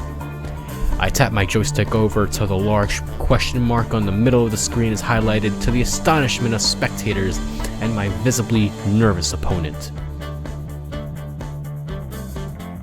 The game begins, and my opponent beside me seems exceptionally calm as he manipulates his controls. Compared to me, I'm trying out every button and stick input to figure out what the heck I'm doing. Unlike Damien, who looked at least he was holding his own against the bloated Buster, I was getting the digital crap kicked out of me. Every attempt I made was met by my character being grabbed and thrown in some ridiculous elaborate way. I'm being juggled to high hell. By the time the perfect announcement plays on the screen, I could feel my wrists cramping from the crazy amount of button mashing I'd done in under a minute. At least I lasted a little longer than Liz. Don't feel too bad. I am the best here after all. His snort-filled laughter grates on my ears as I walk back to my friends, all of them staring daggers at the pasty-scaled dino. What a sweaty edgelord. The rest of the crowd are in an uproar along with him, and I can feel my ears heat up at the attention. Olivia's eyes are narrowed as she wheels herself into position, her tail lashing roughly against the crowd as she waits for the laughter to die down and her turn to finally begin. Buster chuckles to himself while crackling his knuckles. I just finished wiping the floor with your friends while hardly breaking a sweat. Just so you know who you're really dealing with, I'm Buster O'Nuts, achiever of octaves in the annual Dress Kick Wisconsin E tournament, demolisher of Icaria, second best player of 2007 to 2012, and co-leader of the Midwestern branch of the Mighty Mammoths Gamer Guild. You won't look bad for ducking out. Are you ready to get busted? This is so cringe. I love it. Oh, it's so cringe. You're fat. I'm a little thick, but you're the fat one. You know, you can still back out of this. Olivia's response is to insert her coin slowly, without breaking the eye contact with Buster, with what I could only describe as a predatory leer. She then slams her fist on the start button. Buster instantly moves his cursor around towards a different character. Damien next to me lets out a soft gasp. What's wrong? What's going on? Buster's character is like 3 kinds of bullshit is what's wrong. What? Well, for one thing, he's usually got gentlemen's band attorneys and his mouth is moving. All that comes out is alien words. Bro, fighting game can... I don't know these fighting game words. Can you tell it in human words? Buster lets out a chuckle and turns to Olivia, giving her a smug grin.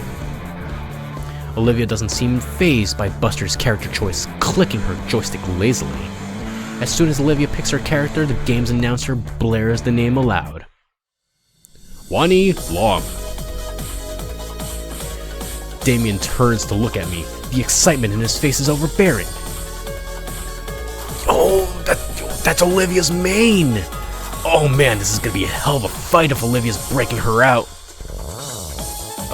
So is this Wani Long a good character? Shortest explanation you'll understand is yes. What's the long one? Well, if you don't know what a shadow is, it'll take too long to explain here. I'm good, thanks. While Damien rambles on, I recall Olivia's motivation just to get here. The look that she had, that more than anything, piques my curiosity. So, how good is Olivia with her? Damien's reply is to only give me a big, wide grin. Oh, you'll see. A loud soundbite from the cabin speaker signals the start of Olivia's match. Given the way Damien spoke of Olivia's skills like it was derived from an ancient scroll, I expected it to be of a flurry of pixelated beatdowns and tactful controller play, but instead it looked like nothing at all. On the large display, both characters are just shifting back and forth. The joysticks on Olivia and Buster's hands are clacking about furiously. Honestly, it looks more like they're attempting to make their digital avatars tap dance. Oh! What? Wait, did I miss something? I don't want to turn my eyes away in case anything happens. No, they're like trying to get a read on each other. It's like they're trying to predict what the other will do so they can counter and steal the match. Oh. So they're like sizing each other up, right? There's a heavy crack and thump on the floor in front of me. Olivia's tail lashed at the base of the cabinet, while Buster's Thagomizer had managed to crack into the concrete floor beneath him. On the screen, the characters finally made contact and sent each other flying in opposite directions. Behind me, the crowd started cheering and finally excited that there was some actual action happening. Who's got the bigger dick contest? We will find out. But it looks like Olivia is coming out. I mean, for like the past 15 minutes, Olivia pretty much came in with her giant cock and just like slammed it on the cafeteria table, just going like, I'm ready. Damien's hollering next to me, cheering on Olivia with all his might. Yo! Though the excitement dies down again as the duo resumes their cyber posturing. My eyes darted between Olivia and Buster. Olivia's completely absorbed in the match. Her eyes are wide and full of killing intent. Buster, on the other hand, seems like he can barely contain his fury. 10 seconds on the clock. Olivia comes in clutch, punishing Buster's character with an impressive string of attacks. He manages to get away with a single pixel of health just as the time limit runs out. Winner, Wani Long. The crowd goes nuts as Olivia's victory is announced. Oh my god, look how long Lissa's neck is. Oh, she's big long. And you know what? I can't help but cheer along with them. Olivia slumps back on her mobile seat and lets out a sigh before returning to her original position. Because this is just the first round. There's like at least 3 rounds. No, at least 2 rounds. Also, what's with this music? This is like actual for real like fighting game music. Or not like fighting game music, but like for the end of like an RPG or something. Buster lets out a snort, twists, and stretching his neck, and cracks his knuckles before once again gripping the controls tight. Round 2. Clash and Trash. The crowds return to a more silent state of observing the match closely, only low murmurs as they gawk at the 2 highly skilled players. The words passed around reach me, attempting to draw my eyes away. Weird for him. Surprised he's not doing the... Is he playing with her? Come on, Olivia! Seriously, you had to turn it down? What, the game music? Is it loud? Too loud? Damien's shout above the rest of them is nearly blew my eardrums, but I shared his sentiment as the stylized characters exchanged the simple blows. The timer continues to tick down, Buster once again putting on the defensive. With how the previous bouts went, Buster always had control of the throat coat level of offense, but I didn't think of him being this passive. The countdown once again hit 0, this time with Olivia's character slouching in defeat and the crowd cheering again, though less enthusiastically than before. You got this, Olivia! Just one more win and you'll be champ again! Olivia's shoulders tense at what he said, and all eyes stare directly at her. Damien! Come on, Hot Wheels! Show them why you're the best! She groans a bit and refocuses on the screen. The group simmers down in silence in anticipation of the start of the final attack. Sorry, of the final match. The sudden silence actually catches me off guard for a second. Long enough for my own doubts to catch up to me. Buster's playstyle. It's like he's not really trying.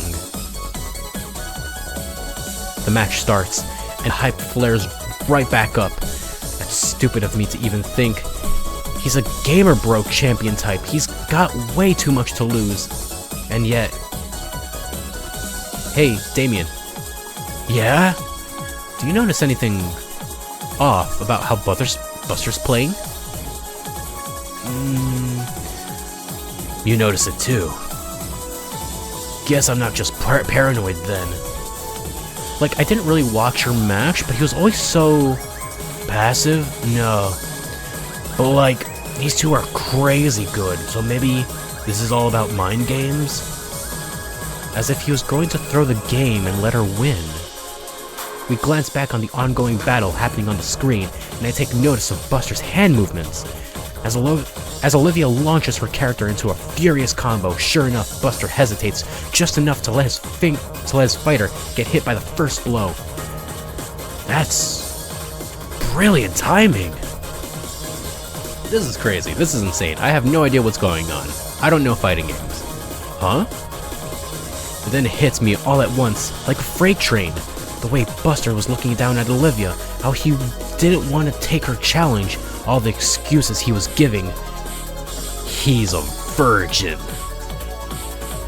Ah, got your ass. You're a virgin. But also, he's throwing the whole match, isn't he? Damn it. Even here, Olivia was right. Damien, I think he's taking it easy on her. You think so? Damien takes a moment to ponder what I said. Dang. Even here. That's what I was thinking. Should we do something? What, interrupt the match? Everyone else is having fun. The crowd whoops again. Only now it sounds a bit different, hollow, mocking. Damien's frill sags with concern. He turns to me. Oh God, don't make me choose. What we came here is for is a good time. If she can't tell, what's the harm? Oh jeez. You know what I mean, right?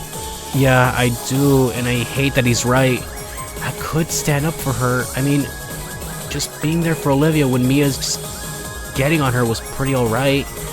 But that was a while ago. I just don't know. I look over the crowd again.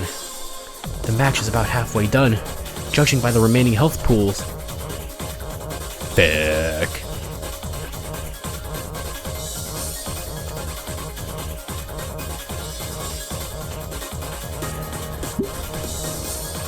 Don't cause a fuss.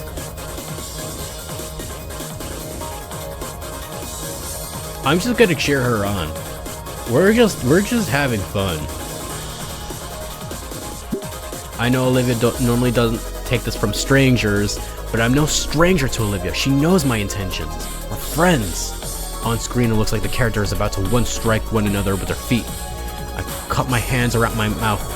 Go, Olivia! You got this! Damien recoils from my scream. Or maybe I just popped his eardrum, judging by the glare he levels at me. Then he raises 2 fingers to his mouth.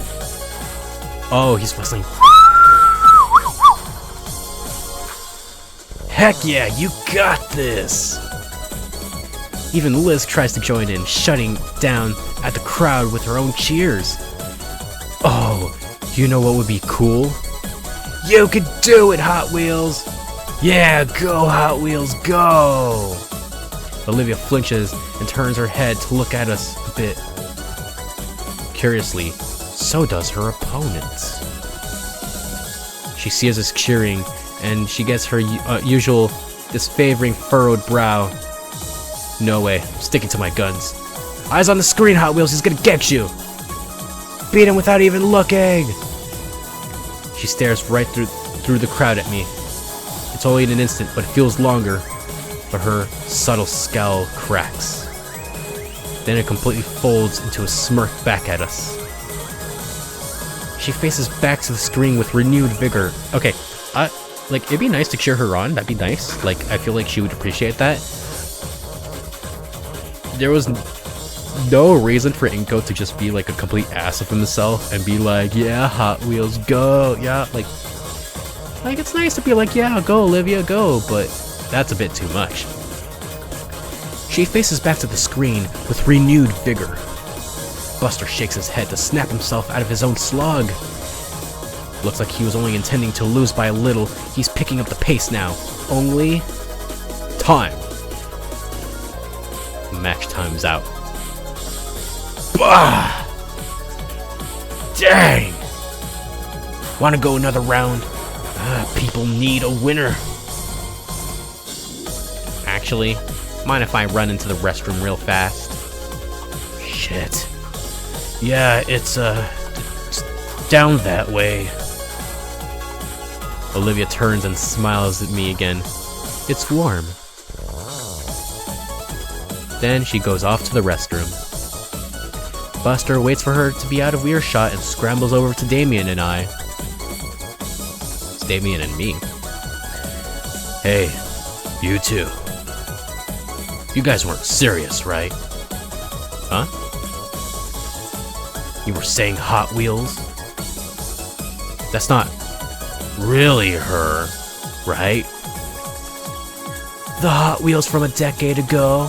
Yup, it's her. Why? Ah, damn. I feel like a jackass now. You were throwing for her, weren't you? Lil. Your buddy, Finhead, gave me some sob story about her during her match and I felt bad, okay? Who wants to be known as the asshole that picks on cripples? Ooh, Buster was being hospitable to the young lady. Who the fuck? Shut the fuck. Yo, Buster, you simping? Simping, bro? Piss off. But yeah, I didn't mean to disrespect or anything. Crap, I didn't know she had history here. Should have had more respect than that. He sighs. What do you do now? I'll play for real. It's what she deserves. That's all we ask. Good. Buster nods and turns with a thumbs up. He cracks his knuckles and neck in preparation for his first legitimate match of the day. Still kinda simping though. Shut the hell up, Dave. Olivia returns, sliding up to the machine once more. Thanks for waiting. No problem. Ready? You know it. Good, because you're going down this time. They give each other one last competitive leer before putting all their focus on the screen. Just as before, Buster chooses the OP character and Olivia chooses Wani Hug. As soon as the in-game announcer yells, "Fight!" Buster immediately goes in for the kill, the total opposite to how he was playing last match. It catches Olivia off guard for a moment, leading her character to eat a massive combo that takes away a good chunk of her health. True to his word, he isn't holding back this time for Olivia's sake, dealing her the same level of beatdown brutality he gave to the opponents before her. This seems to only invigorate her, putting her skills and hands into overdrive. Even though Buster is going at full force, Olivia still manages to get Wani Hug to land a few punches and kicks, along with evading some attacks. The crowd seems to notice the reappearance of Buster's lethality, causing an uproar of cheering and whoops. Damien, of course, follows suit. Yeah, you got this, Hot Wheels, kick his ass! Can't let him be the only one, right?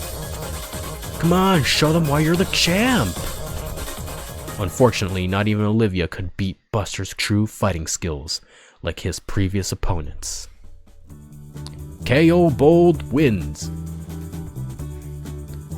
The crowd is a mix of groans and cheers and excitement at the ill-fated defeat of Olivia. Buster crosses his arms, basking in the self-pride of beating the legendary Hot Wheels. Damn, you really handed my ass to me. Didn't I say I was kind of a big deal around here? Yeah. Though I gotta admit, you gave me a real challenge. I see why you're known as a champ. Thanks.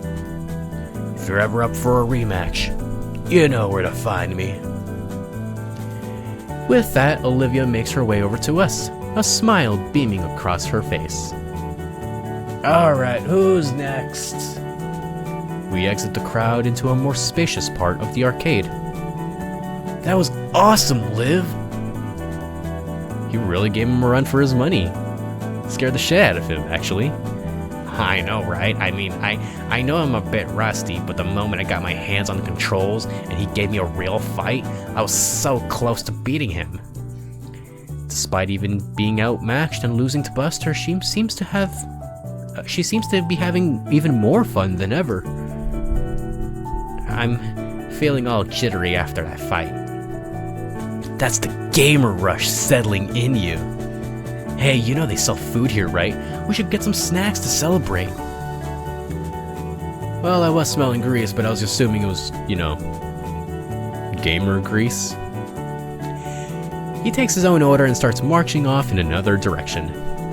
Damien, wait for the rest of us. Food, huh? You know what? I could go for a little something. Yeah? It is getting pretty late.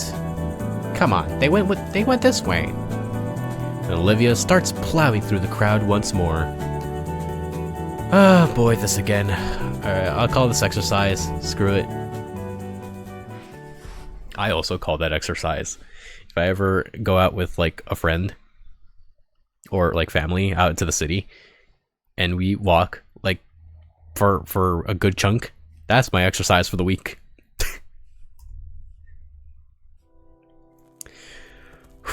That was an awesome scene, and I'm glad that looks like I made the right choice.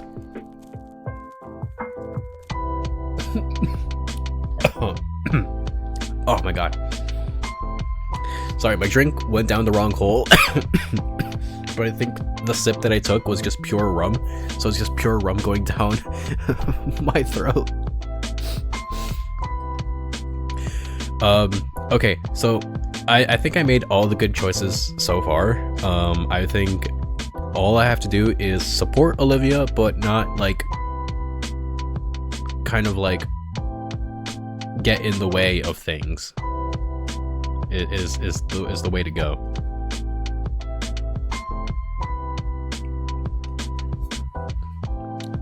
And I'm gonna take a drink of normal water because my throat is starting to die.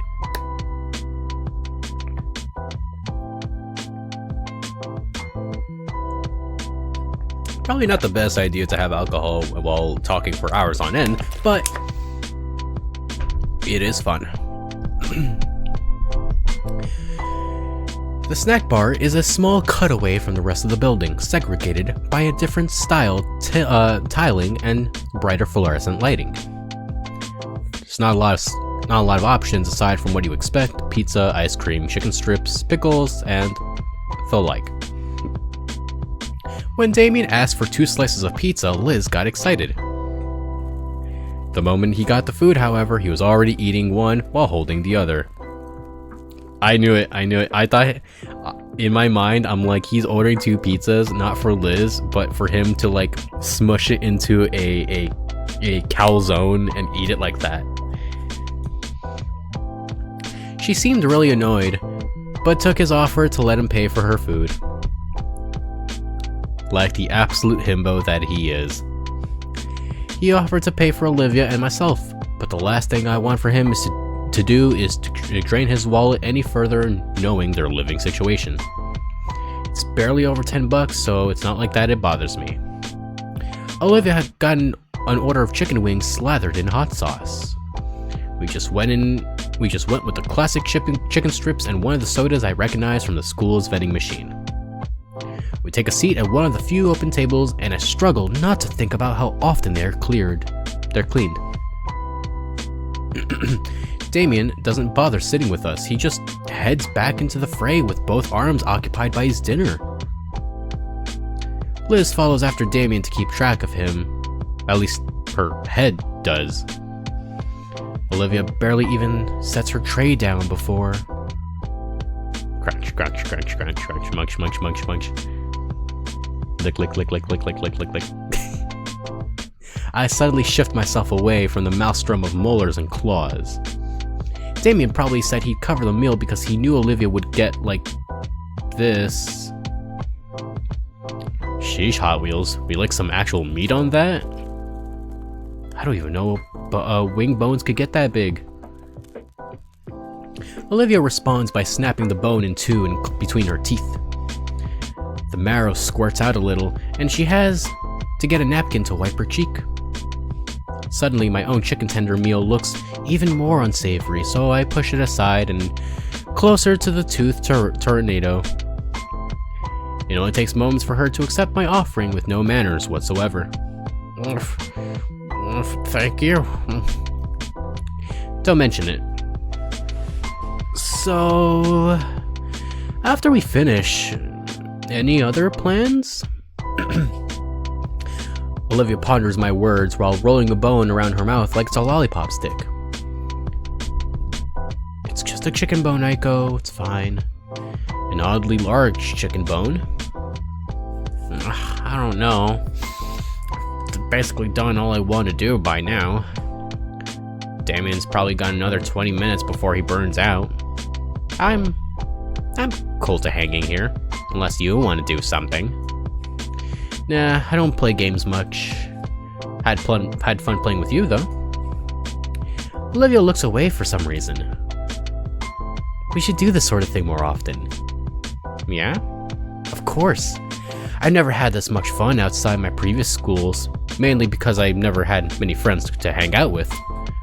That's kinda sad. It is, but looks like moving here was a change for the better.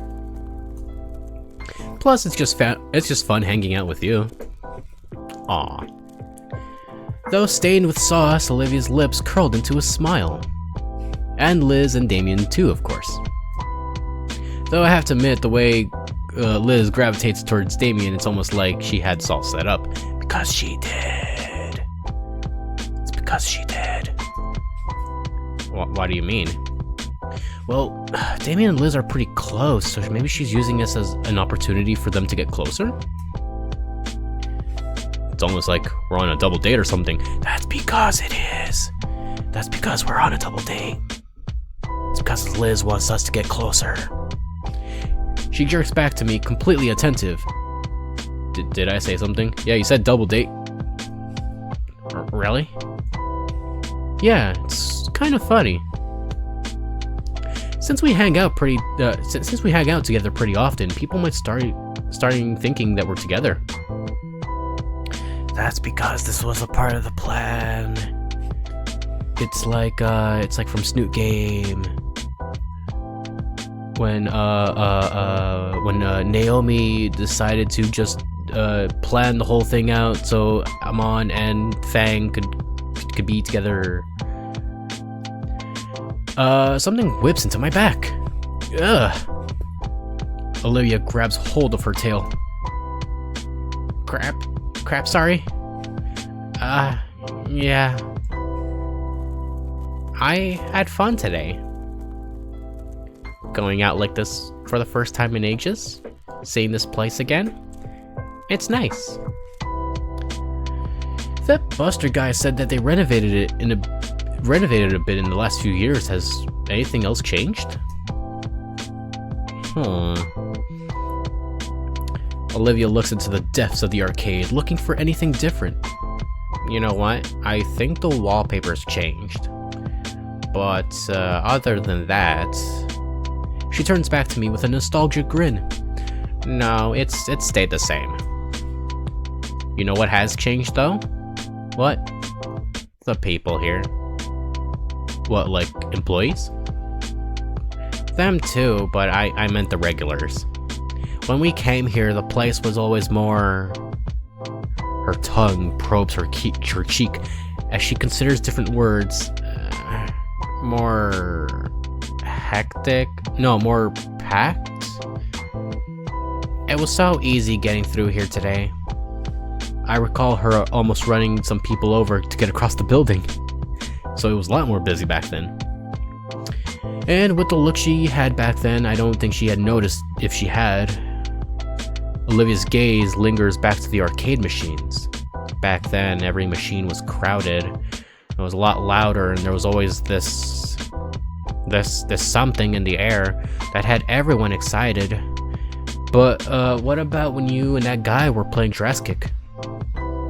Okay, yeah, it was like that, but way more. It felt like every machine had a crowd around it, everyone just getting crazy, and it was always a pain to wait your turn. With the heaviest of sighs, Olivia turns back towards me. Just feels empty, like everything else nowadays.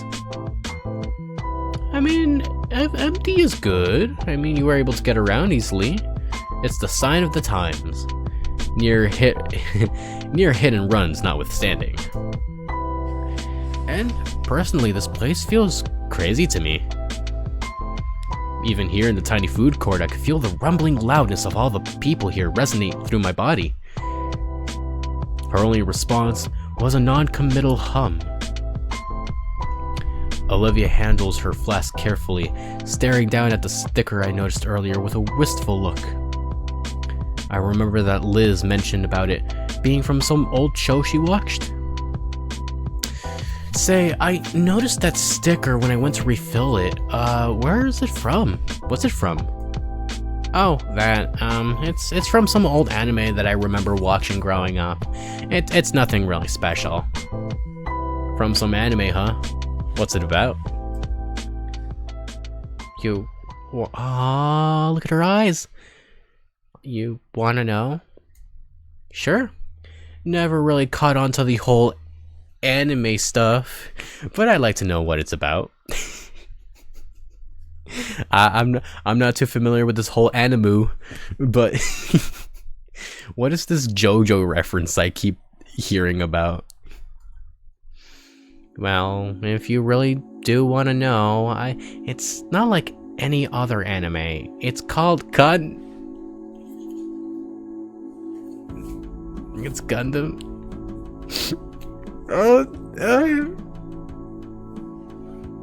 It's called Gundam, and for the next 5 minutes, Olivia tries to summarize the premise of Gundam in detail. Given that I am clueless to it as I was with the fighting terminology, the plot sounds completely esoteric.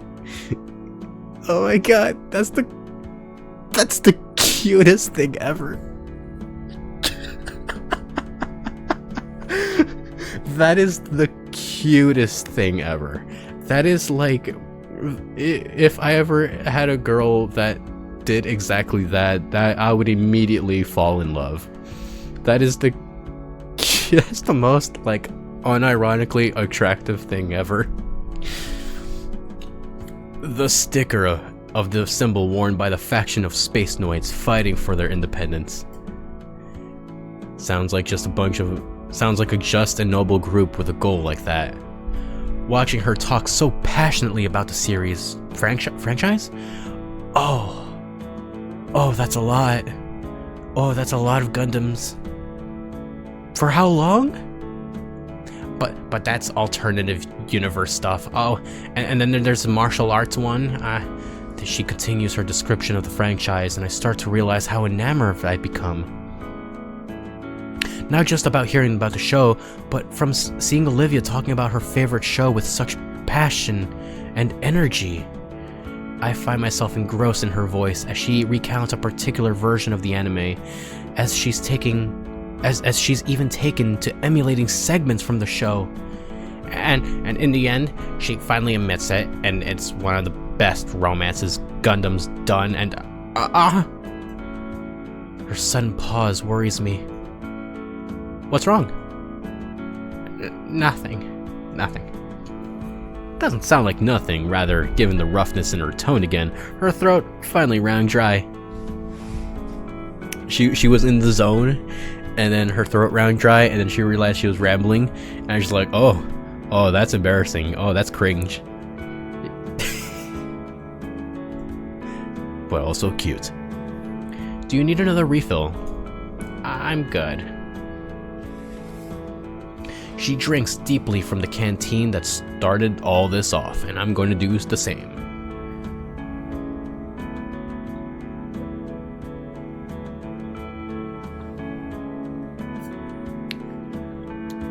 That is,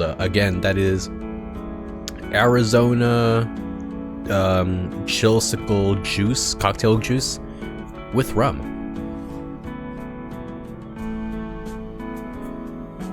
It's been a while since we talked herself dry like that.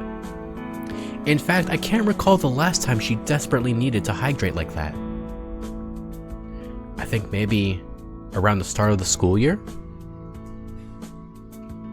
She releases the canteen and lets a breath of relief out.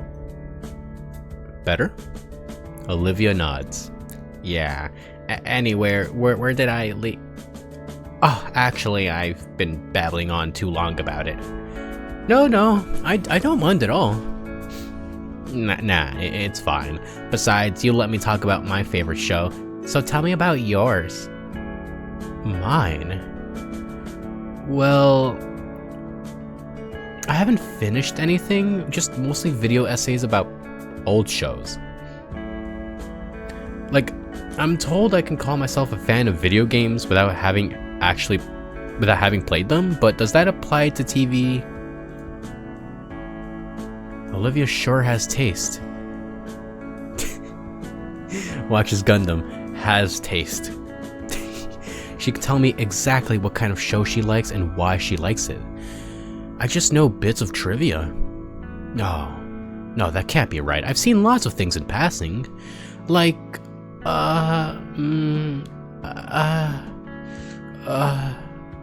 well, shoot. I have no swag. I guess I spent more time watching in-depth video essays about shows than actually watching them. Oh, that's sad. Man, that's embarrassing. Yeah, that's kind of embarrassing. No, it's not. Okay, maybe a little. Yeah, kind of a little bit. Not to mention a single show. But it's never too late to get into it. See what you do or don't like. Like, I could tell you immediately, like, I have always loved watching old Cartoon Network shows. Those old cartoons were fantastic. Ed and Eddie, Billy and Mandy, but I had to like really like I had to get older to really appreciate the humor. Ed and Eddie, Billy and Mandy, and Foster's Home. Foster's Home for Imaginary Friends. For the first bit until like they flanderized Blue to be such an asshole, and then like it was not as good anymore. But that was still a fun show. Next time you're over at my place, we can binge watch a whole anime series. Hell yeah. I like the sound of that. And lately, I think I mentioned this before, I started getting Netflix and I started watching Beastars because I haven't watched all the way. I only watched like a couple episodes and I fell off it. But now I'm almost done. Watching Gresco. I'm picking up JoJo again. I'm already halfway through Stardust Crusaders. And I'm gonna watch a couple more things. That's on my list. But if it ever gets too intense, you could always watch Power Raptors with Vinny. Hey. Relax. Toku shows like that aren't just for kids to like. Funny enough, I remember my dad letting me watch it as a kid, and Vinny got into it because I showed him. If you don't mind me asking, you mentioned that your dad's in and out of town because of his job. What is it exactly? I don't remember that. Oh, he's on contract with the DoD, Department of Defense? Wow, really? Yep, been working with the Air Force since I was a baby. Normally he isn't called that often, but when he does, it's pretty lengthy. Weeks, even months. Oh, that sucks. That must suck. It isn't all too bad. We still call each other and send messages. The work just keeps him busy. Well, that's good. Keeping in touch with your folks is important. Why do I feel sad now? Why do I feel sad about the dad that she can't see for weeks at a time? What about your parents? What's their job? Oh, mine are joint partners and architect. That's why we move around a lot, and the main reason why we're here in Volcadera to begin with. Ah, now it all makes sense. What does? You know. She points at my shades and jacket. What?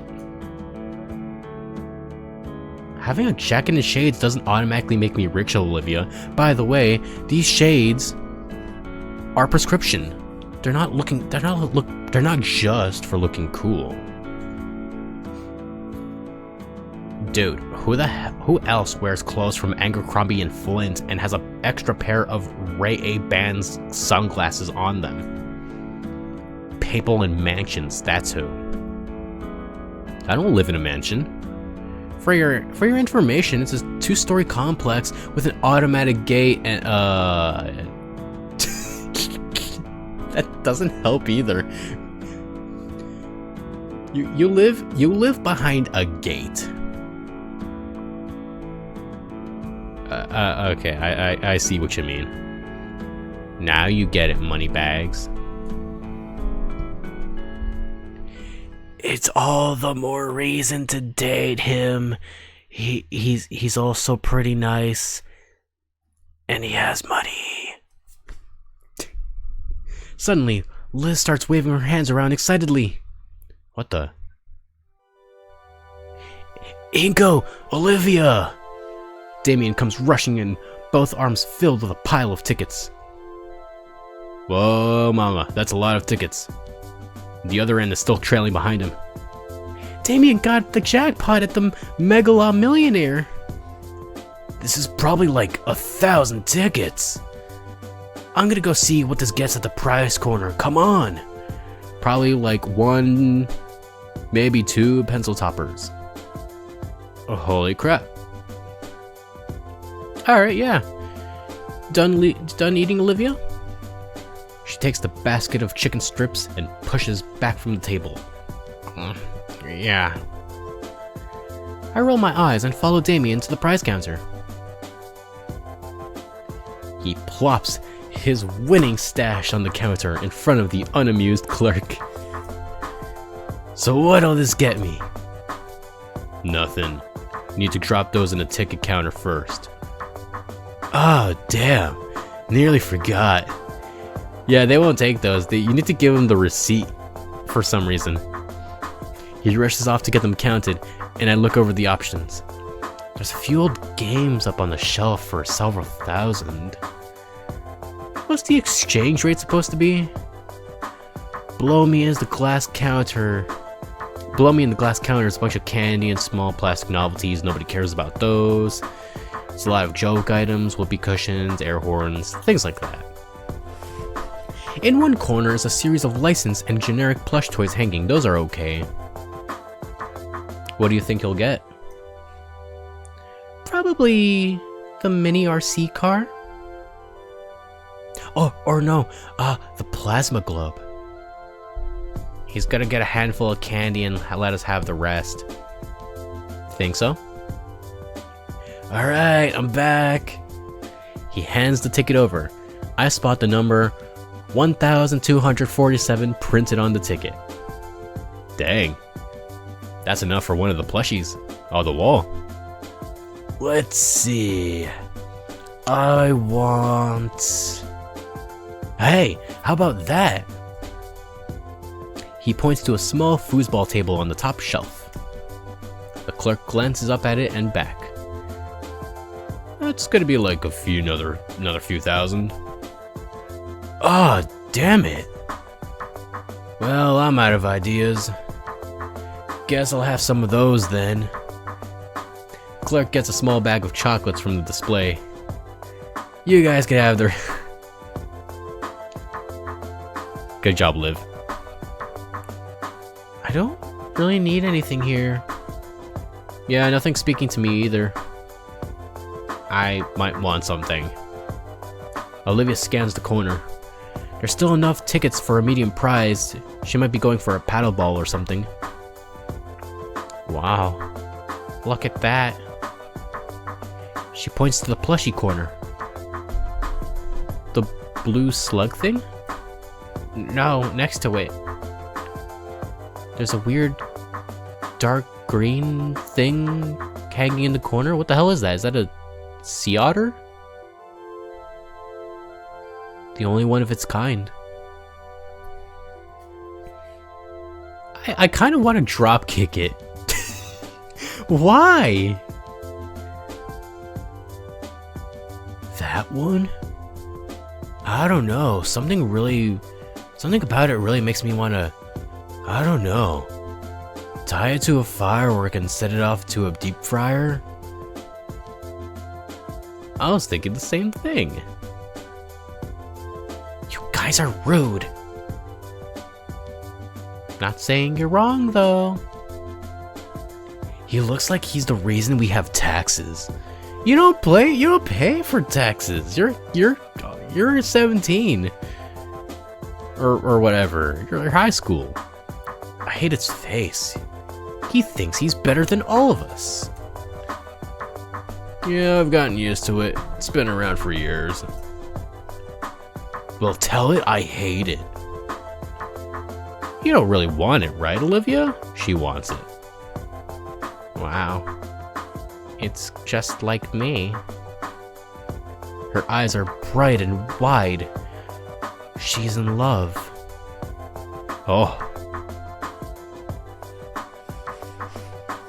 The clerk hands her the stuffed toy and she looks deep into its beady eyes. Yep, just like me. I'm gonna set that on fire sometime. Jeez, Damien. Not if you like having both arms. We have two for a reason. The argument continues for several minutes. It's just a sea otter. It's just a seal. It's just a green seal. Guys, it's getting late. I think it's time we head out. Ah, shoot, she's right. Even though the weekend starts tomorrow, I still have a curfew that my folks are strict about. Yeah, agreed. Aw. I guess you're right.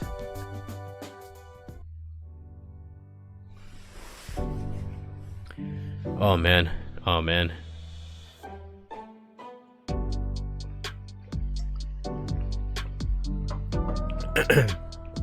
On the way out, Damien stops and breathes in deeply. You know, this was a lot of fun. Coming all here together for the first time in a while. Thanks for taking us, Liz. Oh, it's no problem. Thanks to you guys too. Yeah, man, it was fun. We should do this again sometime. Is it just like how you remember it? Even better. I know it was a bit meh about the. I know I was a bit meh about the idea at first, but I'll admit, it was worth it. Back in the car, the argument picks up again about. Oh my god, about the toy. Huh. Okay. I thought that we were gonna play around with that, like whatever that was behind them, like. I'm guessing it's like a compatibility thing between Olivia and me, but I guess not. I'm just saying, you should try hiding pencils in its ears until they come out of the other side of its head. If anyone hurts him, I'll kill ya. She stares with razor intent back at Damien. Alright, let's not get into fratricide over a plush animal, please. Olivia hugs the wretched thing tighter. So, Inko, you want me to drop you off at your place? Oh, dang, yes, please. Oh, I haven't thought about that. I quickly send Liz the address to my house, which she puts into Google Maps. Buckled in, we head out of the parking lot and onto the main road. Entering the freeway, we pass by the city, now illuminated. The early fall sunset bathes the car interior a warm orange as we make our way home, and find myself recalling all the spots Olivia had highlighted. I wanted to ask her again just so I knew for sure, but seeing her rest peacefully gave me pause. Well, I suppose I can ask her another time. Better to let sleeping gators lie. Wait, lie? Yeah, lie. Let her rest. She had fun. Now she's tired, and that's all that matters. Look at how adorable she is with her plush. Which, by the way, I have noticed that that Caveman Anon or whatever is selling plushies of Olivia, and I'm looking at it. I'm like, I kind of want that. That'd be fun to have. Like, I'm considering very heavily on whether or not to get that plush. I think it's like $50, but yeah. Oh, hold on. There we go. I know Olivia mentioned that the place was updated, but I'd be lying to myself if I didn't say that it looked a bit too grimy. I just hope I don't get sick. It's all that gamer gunk. Delicious, delicious gamer gunk. Yep, I got sick. I've been completely out the whole weekend, sick like a dog. I must have caught it at the arcade. At first it was just a slight headache and a stuffy nose, but by Sunday it felt like my bones were made out of paper mache. I couldn't even go to school today. Man, this sucks. Shouldn't have ignored the signs. The rapid weather change isn't helping you at all either, between the pollen and the chills. Worst part is I'm falling out of practice.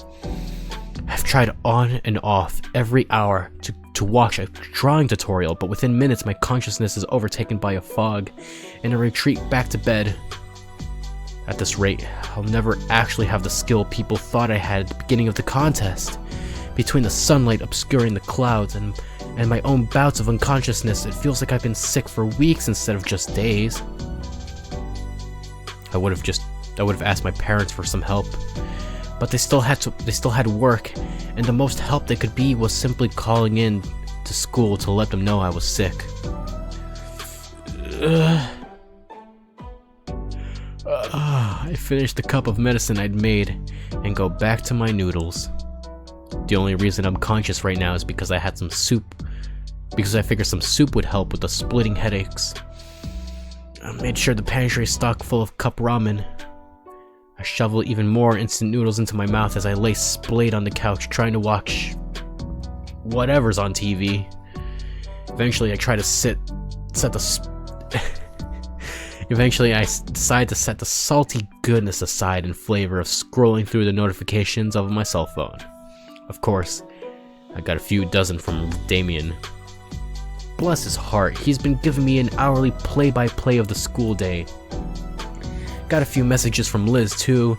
She's also filling me in on the school day, albeit not as nearly as often as Damien's. And even Olivia messaged me, and I feel oddly soothed as I read her well wishes.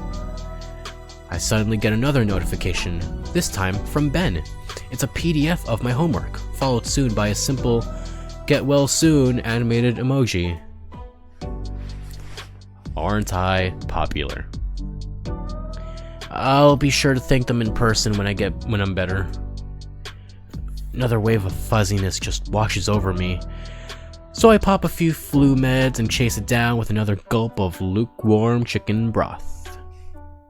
3 days of being sick as a dog, and it's only occurring to me that I haven't seen any sign of... Huh? I thought I already got my grocery delivery today. Or was that yesterday? Whatever. I push myself upright on the couch turned sickbed, uncaring for all the styrofoam noodle cups and plastic wrappers that fall onto my carpet. That's kind of gross. Now, I really let things out of hand. My head is spinning as I make the arduous 20-foot journey. A check of the peephole, and nothing is there. Or maybe it's a small child. Triassic Scout cookies sound awesome right now. One hand works to undo the locks while I'm focusing on finding my wallet with the other. Ah, damn poofy sleeves, if they weren't so warm. Sup? You dead yet? Olivia? Hey, girl. Just gonna... Yeah. probably shouldn't overwritten that choice, but that's fine. I think I made the right choice. What are you doing here? In spite of her cheerful greeting, Olivia shifts side to side in her seat, and her knees totter together. Mr. Ideken wanted me to give you the project worksheets for his class? She pulls her backpack up from behind her chair and reaches in, drawing out a manila envelope, waving it in my face. My dizziness intensifies as my eyes attempt to track the rapidly moving object in front of them. Oh, the one about Baroque. Thanks. I'm pretty sure Ben had just sent me those as a PDF. That's fine. Now you don't have to print them. She snorts and lets the packet go, my hands fumbling to catch it before it hits the floor. Without batting an eye, Olivia pushes past me as if wandering into someone else's house is an everyday occurrence to her. Come on, the project isn't gonna finish itself. Uh-huh. She's already wheeled herself into my couch and set a backpack on the coffee table. Yeah, I figured you could use some help on it, and balks at the mountain of junk I'd left. Oh, I'm gonna get judged super for real.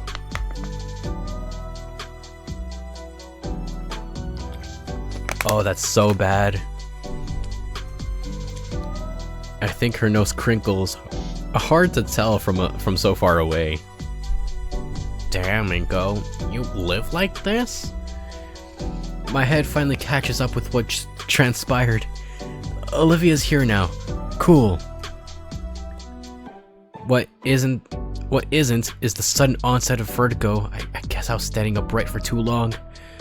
I only managed to stay up just enough thanks to the support of the wall. What? Just how sick are you? Pretty sick. The disgust that was on her face is wiped away as she looks at me. I wonder why. Why's my floor coming at me? Oh, that's no good. Owie. After my impromptu tumble, Olivia had done her best to pull me up and get me to the couch. My robe did make it easy to drag me across the smooth floor of my house. Okay, forget the project. What project? Attaboy. I can't tell if the dizziness is new or not. Olivia's already started picking at a trash mountain, moving what she can into a grocery bag. Watching her with my vision going fuzzy only intensifies the vertigo. I guess I should take more of my medicine. I grab a can of soda from the half-empty case on the table, along with a bottle of cough syrup. I upend the can and bottle into a glass I've been using all weekend, watching the delicious mixture Wait, what? You actually mixed the medicine with the soda into like some kind of cocktail? Bro. Watching that delicious mixture slowly becoming my panacea. Giving the glass a good swirl to ensure the best final product, I grin and gulp down my alchemical, Oh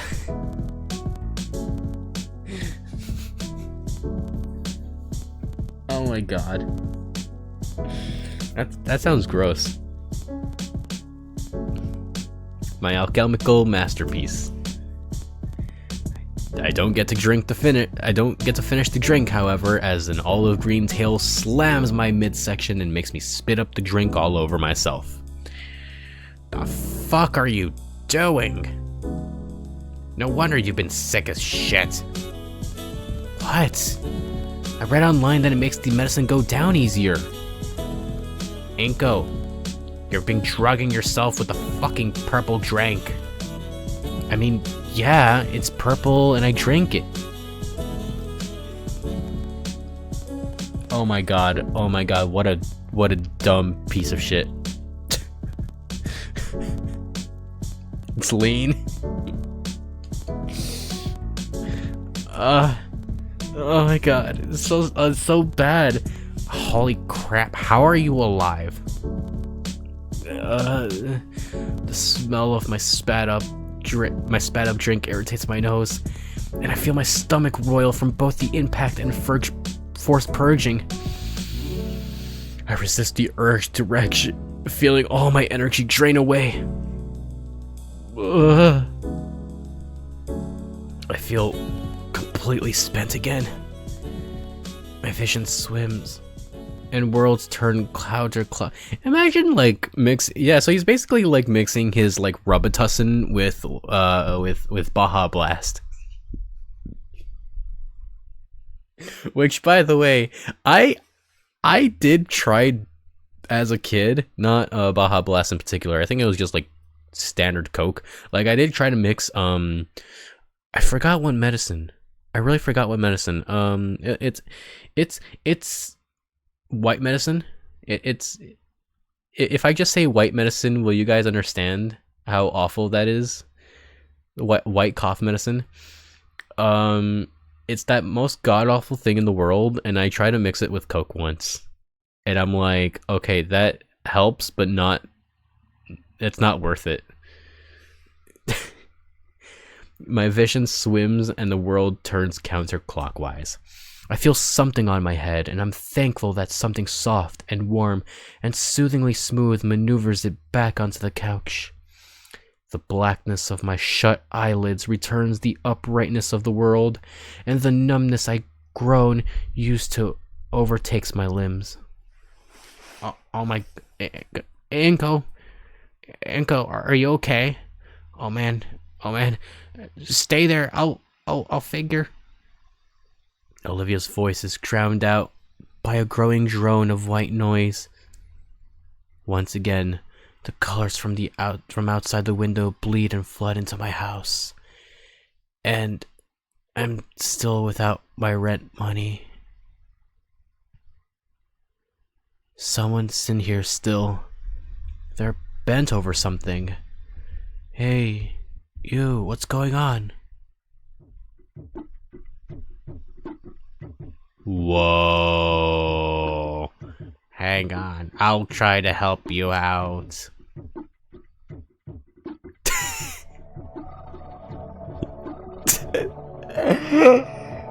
So big hugs, I wanna hug. What's going on? Who is this? Where's Lucy? Where's my daughter? If man came from monkeys, then how does Coach Sully exist? Oh my god. I don't think this matters. So big hugs, I wanna hug. Don't say anything, you're completely incoherent. Incoherent. That's my name. He is high as shit. He's not sick, he somehow got himself so high, like, and hopefully his liver doesn't give out. Before I could say anything, my being fades into the void.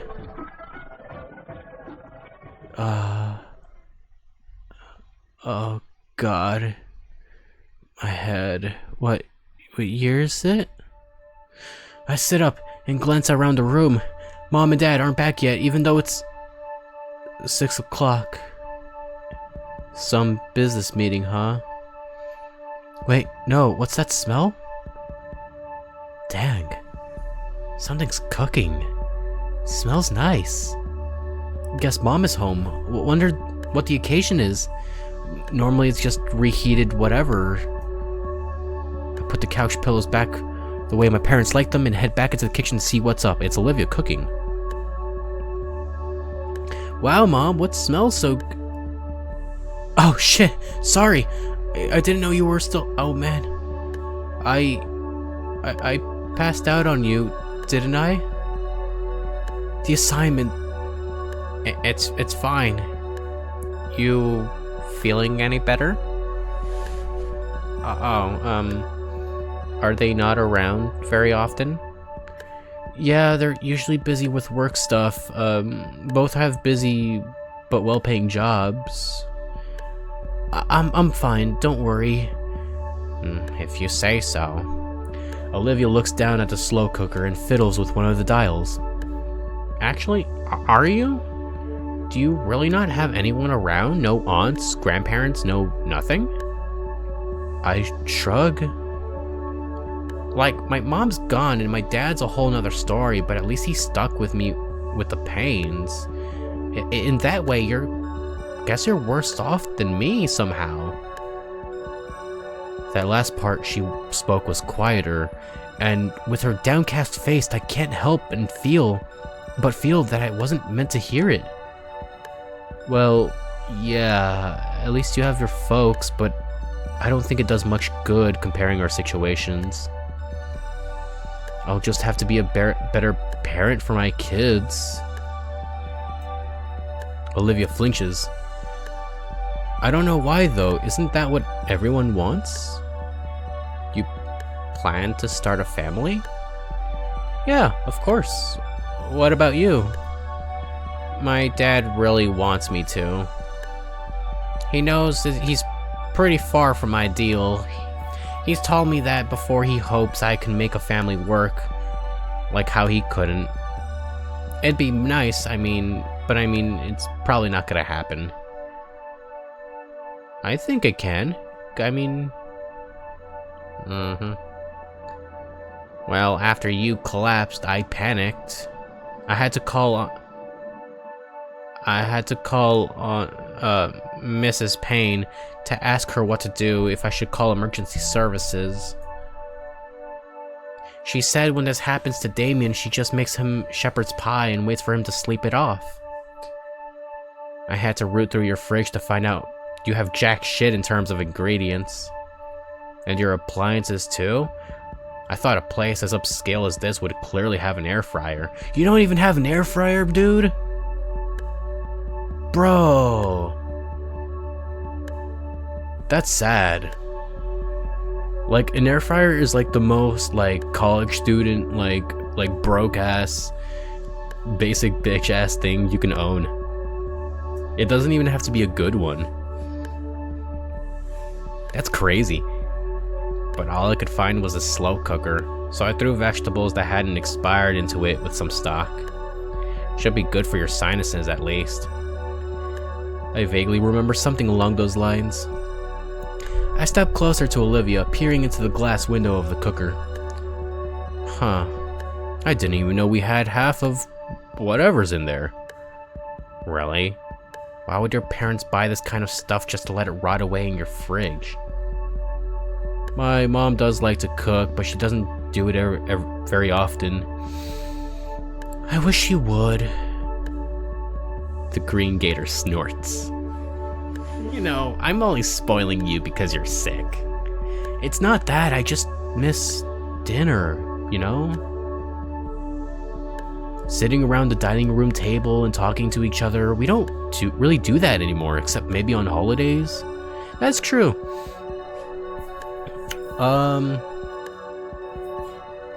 There's nothing more like cozy than just having a warm meal and maybe just sitting in the dining table, just having a good bite, a warm bite.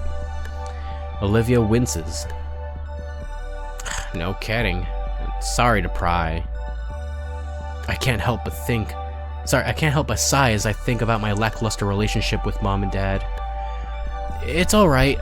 Anyway, I didn't take you for the culinary type, Olivia. The awkwardness of just standing and staring gets to me, so I chose to take a seat at our island table. Man, these chairs are surprisingly cozy. This is actually the first time the table was even used since we moved in. Thinking about it, Olivia's given me a lot of firsts now. kind of wish Mom would make dinner again, like before she got that promotion. Olivia hums to herself as she moves toward the fridge, pulling out the egg carton and scowling after checking it. How often do you get groceries, Inko? I ordered some earlier. Actual groceries, not that junk, not that... No cup noodles, man. Uh-oh. God, that's such a waste of money. Imagine if you could cook the food you like. I try to, but my head starts to get a bit lighter. Though now I could practically taste the salivating smell coming from the cooker. Is that why you're in home ec? There's another low hum from her as she considers something. I wanted it to be ready when I have a place of my own. It's actually relaxing. Keeps my mind and hands busy when I'm alone. Plus, it's either this or, you know, brother, Mrs. Payne all the time. Or bother Miss Payne all the time. The cooker pings, signaling that the stew was finished. When Olivia takes the lid off, a cloud of steam erupts with the rich aroma of cooked meat and vegetables. Can you grab us some bowls? I'm guessing they're in the shelves above. I nod and get up, moving around the table to the shelf with all the bowls. I give the top a quick dust check, sticking it back in and taking the two under it. Olivia has already has the ladle ready, stirring the soup slowly. Set the bowls down next to her, and she ladles in servings for us. Okay, moneybags, back to the couch. You don't want to eat that at the table? I can't. Chair. What? Oh, right. The island table doesn't really have the place for her chair to fit underneath. Plus, I want to enjoy this with some quality entertainment. I figured we could watch something together on that big flat screen you got. Come on, rich guy. That's okay, right? I've always wanted to see an 8K TV. Sure. I carry both bowls back to the couch, seeing the entire living room has been cleared up. Man, I really need to make this up to Olivia somehow. Just watching something just doesn't feel like a fair deal at all. Not only cooking, but even cleaning up after. I'll find a way to repay her. I set down our dinner on the coffee table. Before Olivia can say a thing, I place both hands on the corner of the couch and push. I didn't think it'd be so hard, but then again, I'm still out of sorts. The space created, however, is enough for Olivia to walk the front of the chair in. Olivia gives me an appreciative nod, then angles her chair in a way to let her use her tail and the couch's armrest to pivot herself onto it. Thanks.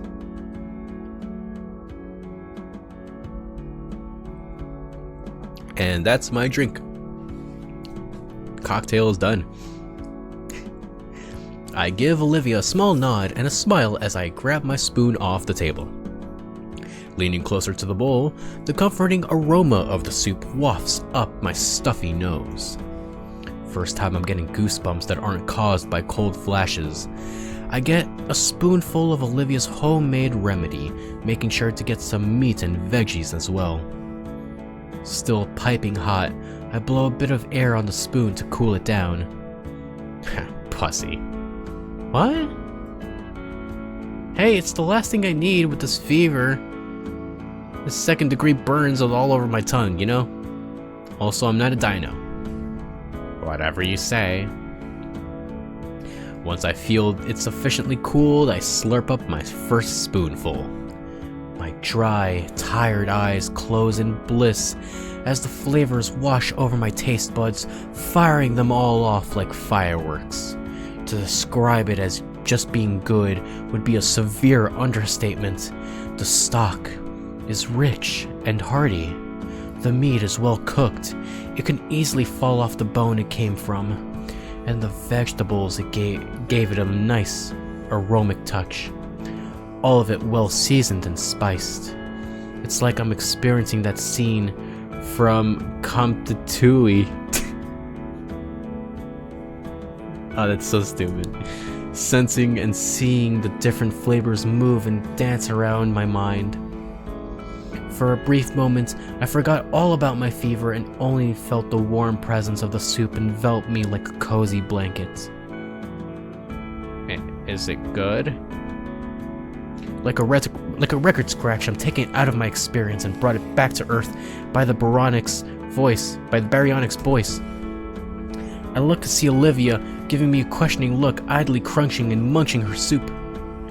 I also realized that I'm sunk into the couch, my arms to the side like a rag doll's. Felt like my body was weighed down by both my sickness and the soup. Guess I got lost in the broth. That's a great summary of everything that just happened. I guess I just got lost in the broth. Wow, Olivia, this soup is amazing. Olivia rolls her eyes at my enthusiastic compliment, but lets out a tiny smile. It's nothing. I just threw shit together in a pot and called it food. Anyone could do it. I do that too. I just throw in a bunch of shit into a slow cooker and I'll be like, that's my food. Olivia looks away, once again cutting herself short. With weak strength, I lift myself up the couch's gravitational pull to better look at the shying Scaly. I'm serious. This is the most delicious soup I've ever had. Olivia moves her head back closer to me, but still avoids my gaze, her smile a little weaker. Alright, I get it. Don't have to make it sound better than it is, just helping out your flu. I'm not saying it because of the flu. Honestly, you have a real talent for cooking. Olivia turns towards me, her smile still small but filled with honest joy. You really think so? I nod, even as the soothing warmth of Olivia's soup settles in and manages to return her meek smile with my own tired one. I know so. Her eyes dart around for anything else to focus on and desperately trying to redirect her fluster. She shakes the flush off her face and checks around for her bag. Well, I'll get going. Going? Thought you were wanting to get caught up on your shows? Thought you were gonna get caught up on your shows. Oh, well, remote's right here. It's the least I could do after your help today. What were you wanting to watch? She eyes the remote and the oversized screen on her wall. A few things, nothing in particular. I remember you asking last month for some recommendations, so I've been thinking of a few you might like. But if you're sick and all, I don't want to... Yeah, I'd love to see what you have. My parents probably won't be back to hog it for another few hours. If they come back tonight at all. So it's a pretty good time. You really sure? Sure, I'm sure. Show me all the deep cultural meaning of animated dinosaur folk cartoons. Show me some of that animus. Oh my... You're lucky you're sick right now. Yep. Olivia takes the remote and flicks the TV on. After getting over the initial shock of the screen being taller than she is, she navigates to a streaming site and picks some colorful series I'd only seen in passing. This one's got a rough plot, but it gets better a few episodes in, and the animation is top notch. That's just literally every anime ever. Oh yeah, it just gets better after a bit. Just give it a few episodes. She flips the first episode on and an establishing fight scene unravels while Olivia moves back by the couch with me. Then, to my surprise, she hefts herself out of her chair and into the cushion next to me. Ooh. I move my arm out of the way to make room. Oh, sorry, should have asked. Of course, you're welcome to sit. I know, but thanks. We focus back on the show. Well, I do. Olivia's glancing my way after every joke and expends shots at analyze my reaction. When it's not for that, it's a forewarning that something a bit cheesy is about to happen. Eventually, the first episode closes, the heroes are ready to begin their journey for real in the following one. The credits roll, and Olivia swishes her hair aside with her fingertips. So, yeah, it's pretty good, I guess. I don't know, what do you think? I liked it, yeah.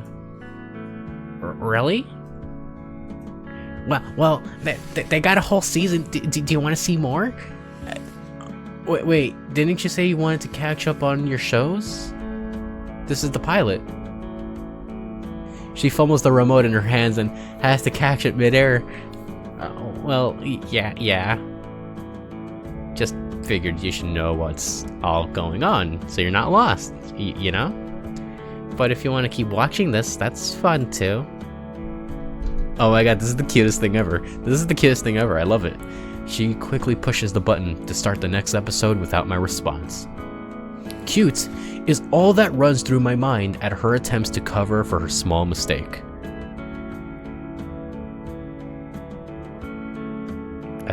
That's so cute. That's so amazing.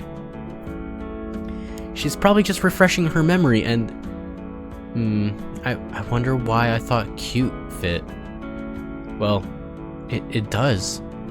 Well, hell, endearing. Every time she glances over as if I wouldn't enjoy the show. Sure, mom and dad aren't in any rush back. The characters on screen freeze. Oh shoot, did the Wi-Fi go out again? I try to stand up, but a britishly heavy limb anchors my lap back down. Olivia's tail feels like a boulder across my legs, keeps me from standing. Yo! Olivia. I just paused it, Inko. Uh-oh. There's a complicated expression on her face. Is it normal? Is what normal? She chews her lips slowly in consideration.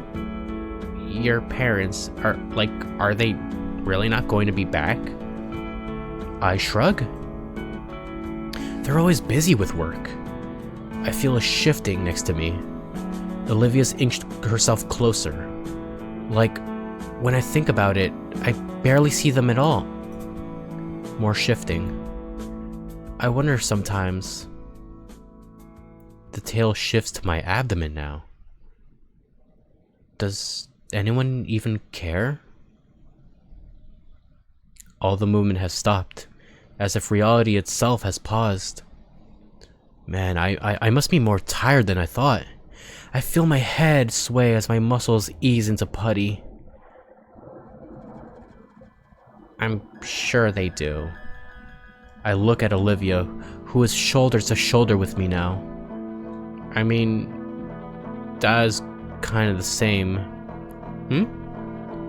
Olivia chews her lip as she considers her words. He's always busy too. The whole reason I live with my godparents is because Da has to travel for work. So he doesn't... I stop myself as I faint wetness in Olivia's eyes. As I see the faint wetness in Olivia's eyes. Sorry.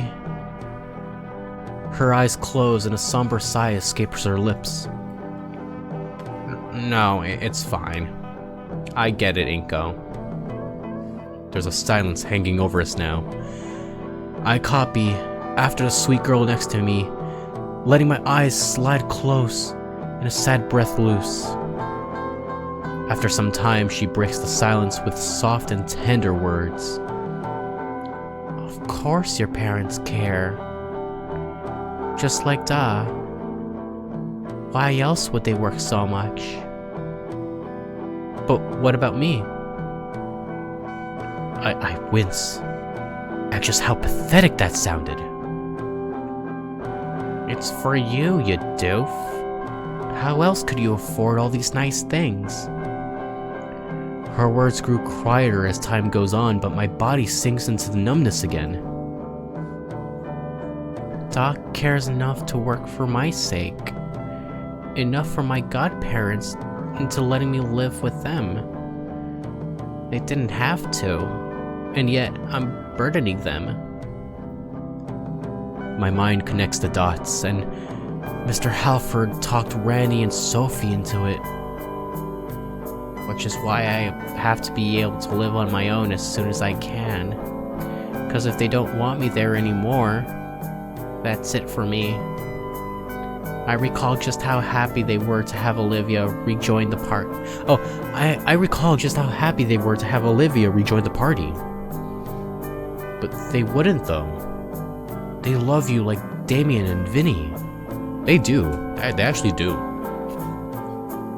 She shakes the morose thoughts from her head and then looks at me with serious moonshade eyes. Anyway, you should do the same for your parents and yourself. Ah!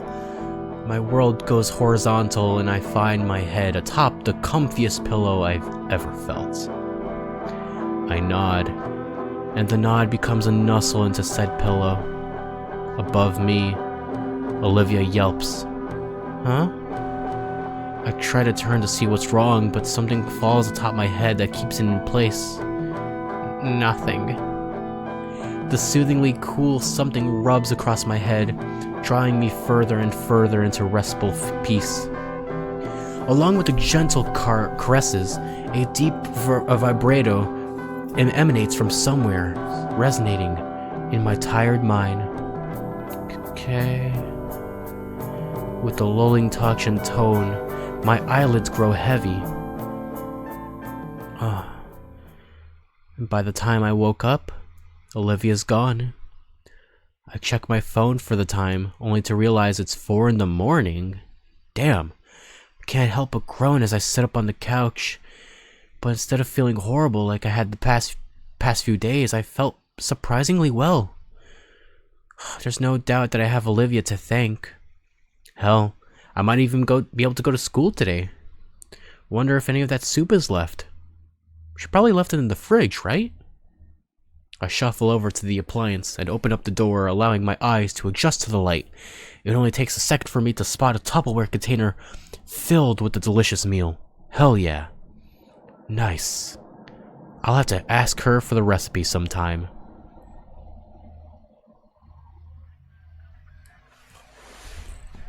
That was amazing.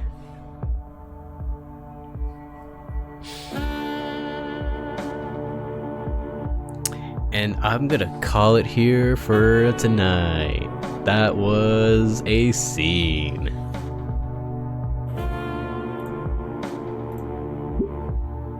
That was quite the scene. Alright. So we will find out what happens next time. Probably on the weekend.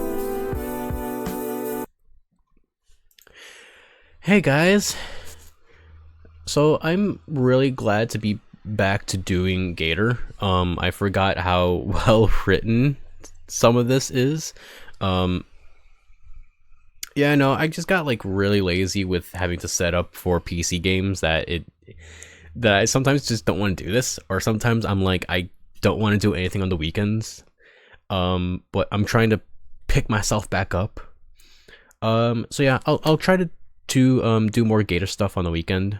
And I do want to do like one random game a week just as a one-off. I haven't done that in a while, so I should do that this week. So yeah, we'll have more Octopath and FF12. That's still ongoing. I'll come back to this. I'll do more furry games as well. I kind of have like a collection of furry like games I want to do, so that'll be upcoming. So yeah, until then, I'll see you guys for more next time. I'll probably come back tomorrow with some Octopath. Because we still gotta do part 2 of Oswald's story, of Oswald's like intro. And that's it. Alright, y'all have a good night. Y'all have a great rest of your Christmas. Happy holidays. And I'll see you guys next time. Alright? Take care, guys. Wait. Oh, my hoodie. I washed this hoodie just now. Threw it in the laundry and it smells great. Just pure lavender. There, I wanted to wave goodbye to you with my paw. And I'll see you guys for more next time. Alright? Take care, guys.